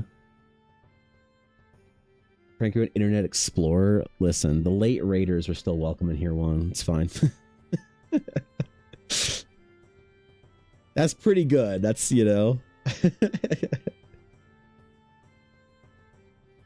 Internet Explorer with like the old IBM mics. That's what it is. Had a hard time trying to say it too, so no biggie. I appreciate it. Been struggling with some throat respiratory thing the past couple months, and just today broke through a mental phobia barrier. Finally spoke to my doctor for the first time in 5 years. A scheduled appointment to finally meet. Dude, I'm proud of you, dog. That's fucking sick, bro. The medical phobia is what I've been working through in therapy this year, so it's an enormous step. Dude, I understand, bro. I understand more than more than you know. I was in and out of hospitals and stuff when I was young, and that stuck with me. I know personally what kind of a barrier and a hump that is to get over. I know what kind of a struggle it is. I want you to know, Wes, I see you. I appreciate you. I love you, and I'm proud of you for taking a step in the right direction. That's huge. That's huge. Not to say I'm proud of you like it matters. Like who the fuck am I to say that I'm proud of you? Like I don't necessarily deserve to say that, but I'm proud. I'm proud of what you're doing and of your effort, and I'm impressed, and I'm proud to know you. There you go. That's what I can say without. That's fucking sick, dude. I'm really happy to hear that. That's awesome. That's strength right there. That's fucking strength, bro. What's up, Zelia? Random thing I got from my daily login just sold on the market for 200 million credits. God damn. Bro, wouldn't housing in SWTOR go hard, Zelia? Wouldn't it go absolutely hard? Because I know you still get your ship, right? Like you still have your own ship, but you don't have any like ability to decorate or whatever. Like Star Wars SWTOR housing would go fucking hard. I would lose months onto that. If you could decorate your house or your ship the same way as you can in Final Fantasy with the same degree of like customization shit. There is? I thought you could, it was like very, very limited like customization of your ship or whatever. You know? They told Chow you're ready because you understand it. You're so encouraging. Dude, I get it, man. Bro. People don't know what that shit does to you. Like, obviously, everybody has their own sort of, you know, reasons for why they're in that spot. I was in surgeries and shit when I was very young. It's very difficult for me to, like just being vulnerable for a second. Just even going to hospitals for me is like really, really, really difficult. And like, you get it, Wuss. And so now having to go to hospitals all the time with Ella is like exposure therapy for me. You know, it's just getting after it. It's just going through it. So I get you. I see you and I appreciate you. And I'm inspired by you. I'm inspired by your strength and resilience. That's fucking rad. Each character can have stronghold. Yes. Your guild can have a stronghold. Your Oh, the guild can apartment or also whatever, have a right? flagship that acts as a stronghold. How much can you customize that shit though? Because I thought that there was just like very limited type stuff. Nothing like Final Fantasy or Warcraft level. Dude, Warcraft housing is going hard. Like I am so excited for Warcraft housing to like fully, finally fuck you release. Because when that shit drops, I'm like obviously you can do most of it right now, but I'm waiting on a lot of it to do some of my rooms and stuff. We have a little guild neighborhood. Currently, the only people in our guild neighborhood is myself and Ella and my friend Yavuz. Because our personal like guild or whatever is very small. It's just like a couple of our IRL friends and stuff. But I kind of wanted to like maybe join like a big neighborhood or whatever to like do all that kind of fun stuff in. So it's sick, man. I'm enjoying the shit out of it. Discord? Sure, sorry.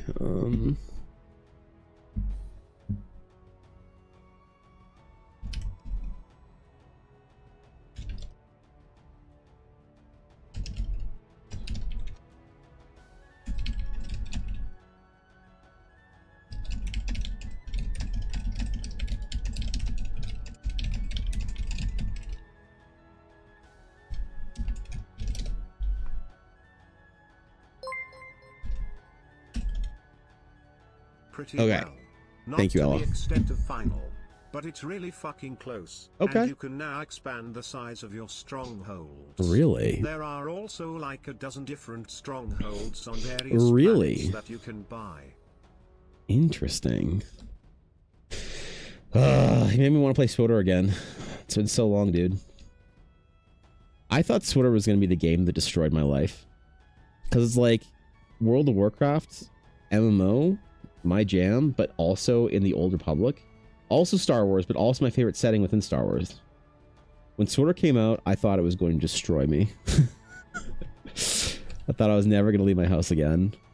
I wish they had, like, gotten more support for the game, because it's sick, dude. SWTOR is fun. I'm glad it's still going. Wish there was, like, more content more often. But what they do is, like, pretty impressive for a studio.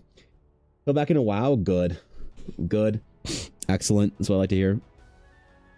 Welcome home. Well, did you know they just did a thing for Diablo 2? Oh, excuse me. They just released a new class for Diablo 4 and Diablo 2. This was yesterday. They released like a content, not full expansion, but a content expansion to Diablo fucking 2 Resurrected. Like, dude, I bought it. It's pretty cool. There's a lot of quality of life changes and some cool shit to do, and like a grail for collecting. It's fucking cool, man. So I'm gonna jump, dude. I got Diablo 2, and then we got Midnight coming out in a couple of weeks here, so I gotta play some of that, and then got Ella a Switch 2 for her like dumb meme TikTok push present, just because she's like stuck on her ass so much. And so she's been playing Pokemon in that, so we've both been getting back into some of the Pokemon games. We're playing through Legends, and then we're playing through the Let's Go's again for whatever reason. I got games, bro. I got games I gotta play. Gotta find time for all this shit. Do little family gaming nights, just Ella and I, and the puppy, and You know, soon to be baby. It's gonna be rad. Love the clothes, the layers, and the accessories so much. Sabine, that your approval means great things to me. So thank you. Sabine, if you approve, then you know, hey, that's all the confidence I need. You in Brooklyn, I'm there. I'm set. I'm set. You two get me, okay?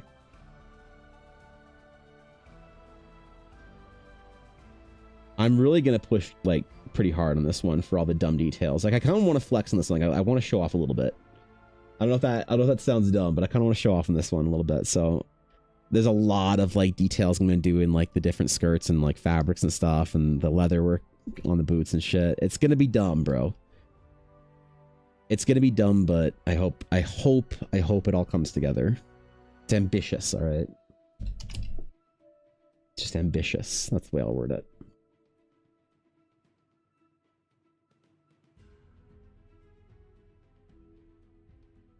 I'm gonna try really hard. I'm like not in a rush for it either, you know. I like realize what one of the things that I sort of grew with and conclusions I came to in the suffering that was the last couple weeks is not trying to rush things. I've always needed momentum when I'm working, but when momentum turns into rushing, then I realize then the quality of the work begins to fail. It's like a weird graph thing, you know? Like, we got to make it like a graph for the video, I think. Hello. What's up, Aduria? That is olive and gold blood orb. Wait. What's the daily meta today? What crustacean do we have today? The daily meta from Aduria is the Aritis pisoni, otherwise known as is it the vampire crab? The mangrove tree crab. That's a great crustacean. That's a great crustacean. Look at him, dude. He's got his little eyes and his little pincers. Phenomenal crustacean. 8.6 out of 10 for today's meta. Yeah, good entry, Aduria. That's a strong one. That's thanks, man. Appreciate it. Thanks, Aduria. You guys only play retail or doing anything for the anniversary TBC realms? I'm not playing TBC at all right now. I'm kind of torn because I really kind of wanted to play TBC because I also didn't play it the first time around when TBC released. It was just at a time when I really needed to focus on work, so I just did not play any TBC. So I didn't really jump into it at all. I'm sitting here contemplative. I think that what I maybe want to do is as soon as I'm kind of done with the first like month or two of Midnight, I think I want to probably jump in and do the TBC thing on my own. I don't like really doing a lot of like the group meta in Classic is one I don't really like all that much. I think it's way too sweaty for me. So I don't really have like dreams or illusions of like raiding and stuff. But I really like playing through Classic as like a bit of more of a single player game. So I'll probably jump into TBC after Midnight, but with the like current hype and whatever right now, I have no real plans to play it right now. I assume that's where you and most of the people are kind of like diving into because it's like kind of the thing right now, which is great. I love it, but I think I'll wait for the main kind of hump to pass and the deluge of players, the wave to crest, and then I'll jump into it. I get that. Yeah, like it's just I really didn't enjoy playing Classic, like getting into raids and stuff. It was just really, I don't know. It was really weird. I got mixed feelings about Classic players, man. And like retail's like bad too in a lot of ways, but you know, you can play Midnight as a small group. You can't really do Classic as a small group of friends or whatever in the same way that you can progress in War Within currently. And so like I like both games for different reasons. But I don't really have that friend group doesn't really want to play any like classic or whatever. They don't really play with like modern like Warcraft or whatever either. But like in Midnight, there's going to be expansion on the Delve system, which is fun. Ella and I really like doing that together. And so we'll probably enjoy all that nonsense. But TBC is like I don't know if I can convince Ella to play it again, because TBC is where she started. I started the Christmas that World of Warcraft was released, but she started in later TBC. So she might want to, but like her real first kind of like degenerate Warcraft experience was in Wrath. That's when we were playing a ton. She started playing for the first time in TBC, but Wrath of the Lich King is when I think of Ella and I playing World of Warcraft together, I think of Wrath. So whenever the Wrath anniversary, we'll probably jump on that no matter what else is going on. So Neo 3? No, I'm not. No. Wait, is that... Hold on.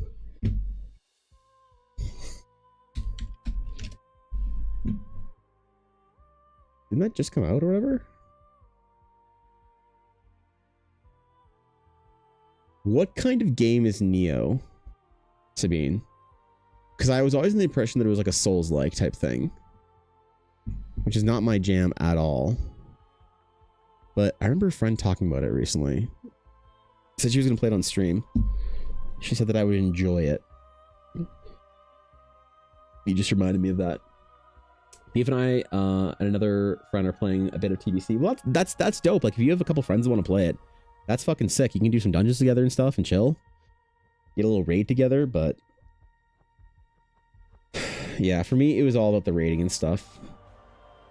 And so, if I can't really jump into that in the way that I want to, people were a little too obnoxious over a game that's been solved fucking 30 years ago. So, it is Souls-like? Oh, okay. Yeah, I don't know why, man. I just never really like I played through, this is gonna sound so boomer, but I played through Demon's Souls on the PS3, and then I played a good chunk of Dark Souls 1, and I didn't enjoy it. I felt like it was wasting my time. There's like certain games that I like to be really difficult, and other games that if they're like really like there's a high difficulty curve on them, which is like what the Souls game is like supposed to be, solving fights. To me, the puzzle of solving Souls-like games just never hit. And I really wish it did, because like I really wanted to experience Elden Ring like really badly. Like when it came out a couple years ago, and everyone, all my like Twitch streamer friends were playing it and shit. I found some friends because I liked watching it. It was really dope, but like I don't know why, I just can't fucking stand Souls-like gameplay, and it sucks because that's where fantasy nerds are. Fantasy nerds, World of Warcraft and MMOs are no longer where fantasy nerds hang out. Very sad for me, because that's where I got left. The fantasy nerddom went one of two places for the most part. It went to the gacha community or the Souls-like community. So either Genshin ripped all the nerd Warcraft players away, or Souls games. And so I feel like I don't have a community of games anymore, like of gamers anymore. Like I don't have like I used to go to BlizzCon every year, and I was like in it, and every new MMO release. But now when MMOs come out, it's kind of like meh. Like Aeon's a game that Elle and I played when I was in art school. We played Aeon all the time. And so Aeon 2 came out last year, and I just didn't even give a shit. I didn't even want to try it. I was like so bored with the idea of it. So I don't know. I feel like I'm a little bit homeless when it comes to gaming. And I really want to get into sort of that Souls style gameplay, but I just don't love it. I don't know why, man. I just don't love it, and I can't force myself to. But you know, like there was a conversation Ella and I were going to have about maybe getting a PlayStation, what's the new one? 5? 7? Whatever the new PlayStation is. We have a PS4. Yes. So we don't have a PS5 yet. And Ella and I were talking about how with baby coming, we weren't going to be able to sit in this room playing games back to back as much anymore, because we're PC gamers. So we thought maybe we should like try and buy a console so we can sit downstairs and like play games together and get excited about console games again. Which we are just not excited about console gaming for the most part. So we talked about getting a PlayStation, and there's a cool one out right now. That's one of the Japanese Souls, Ghosts of Yotai or Tsushima or something shit like that. One of those games. There's a special edition PlayStation that comes with the game and is really cool. And I caught that is between either that or the Switch 2. but Ella eventually ultimately wanted to do a Switch 2 because she was really getting back into Pokemon games. So we went with that. But I did say that if we bought that console, then I would have tried to play through that game and force my way back into kind of like the Souls kind of gameplay structure and see if I can fall in love with it. Because like I said, I really wanted to play through Elden Ring, you know, but I just never did. First impression is Souls-like, but I'm not a fan of the Souls games. I would say it's challenging in terms of combat, but the loot grind is really fun. Oh, okay. Tried Legion Remix, and it was super fun and easy. I like what you just described. There was such an ability to experience most of it with a small friend group. Yeah, Remix I played on my own, and like I loved it. I maxed my character out. I got I hit 999 on the fucking infinite cloak, whatever. I was soloing raids by the end of it. I soloed my Mythic plus 40 to get the like cloak and achievement and shit. I loved Legion Remix because Legion was one of my favorite Warcraft expansions. Legion might have been my second favorite Warcraft expansion, which is not a popular opinion, I think. But I love Legion Remix. That was really cool. It was a great way to waste a couple of hours a day for a couple months. Kind of Souls Diablo hybrid. Ooh, okay.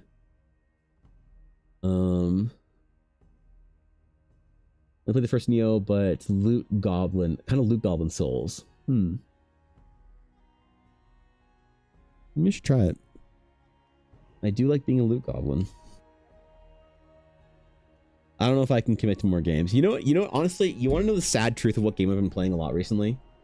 You want to know what fucking game I've been playing a lot recently? I'll show you. I'm gonna lose credibility right here. You want to know what game I've been playing recently? You guys want to see my shame?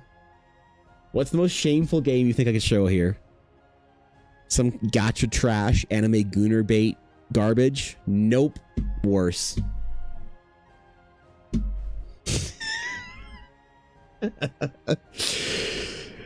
That's right.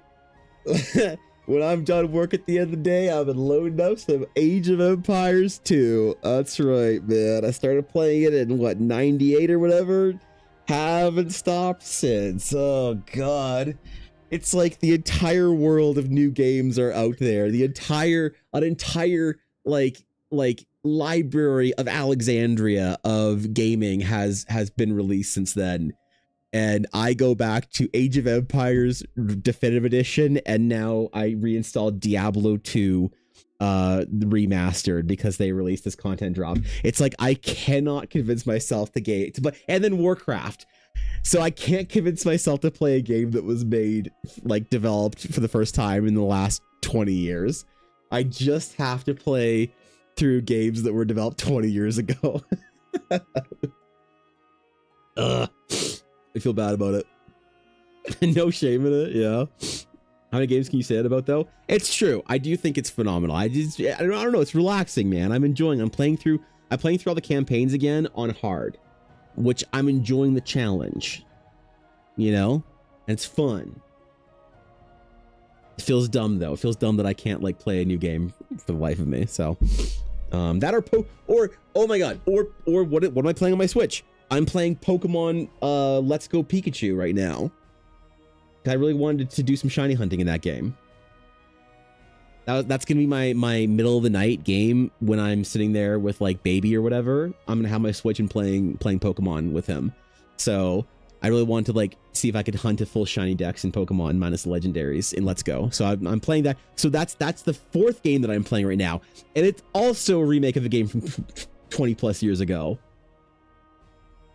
Oh, jeez. Okay. I feel cooked, man. It's over for me, dog. It's over. I need to play a new game. Holy shit. It's so good, though. I know, dude.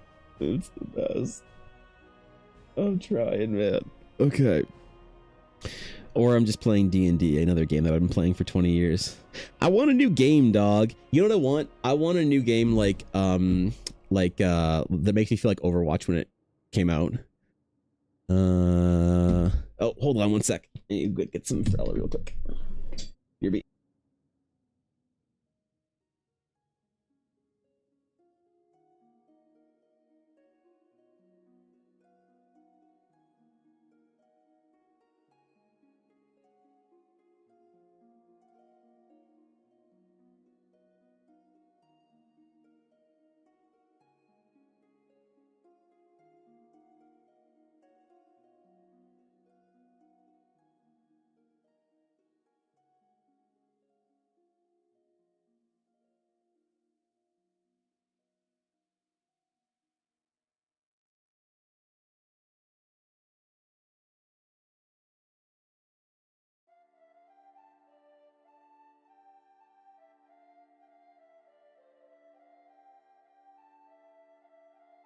Okay, change of plans real quick.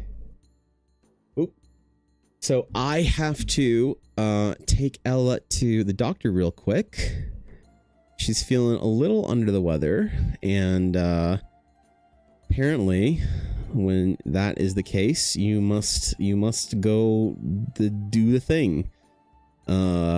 So she's trying to figure out if we needed to go today, and she called and they said, yeah, you should pop in because you gotta take care of business and be precautionary and stuff while pregnant. So I gotta dash. Normally we do our whole outro and everything, but I'm just gonna fucking ninja end stream real quick. So I apologize. I will be back tomorrow for, what is it, Thursday today, for Fan Art Friday. So it's gonna be rad. Thank you everybody for showing up today. Thank you for all the subs and everything. Thank you for the raids. It was awesome to see all you guys. Follow the stream if you want to see the process videos for any of the pieces that we're doing today. They will be right there in the socials links in the next week or so. I haven't uploaded a video in a while because I've been sick, but I'll be uploading process videos again starting in a couple days. So I will see you guys later. Everything's all good, but we just gotta be super cautious, super careful with mama. So gotta take Ella. Anyway, you guys are awesome. I'll catch you later. Until next time.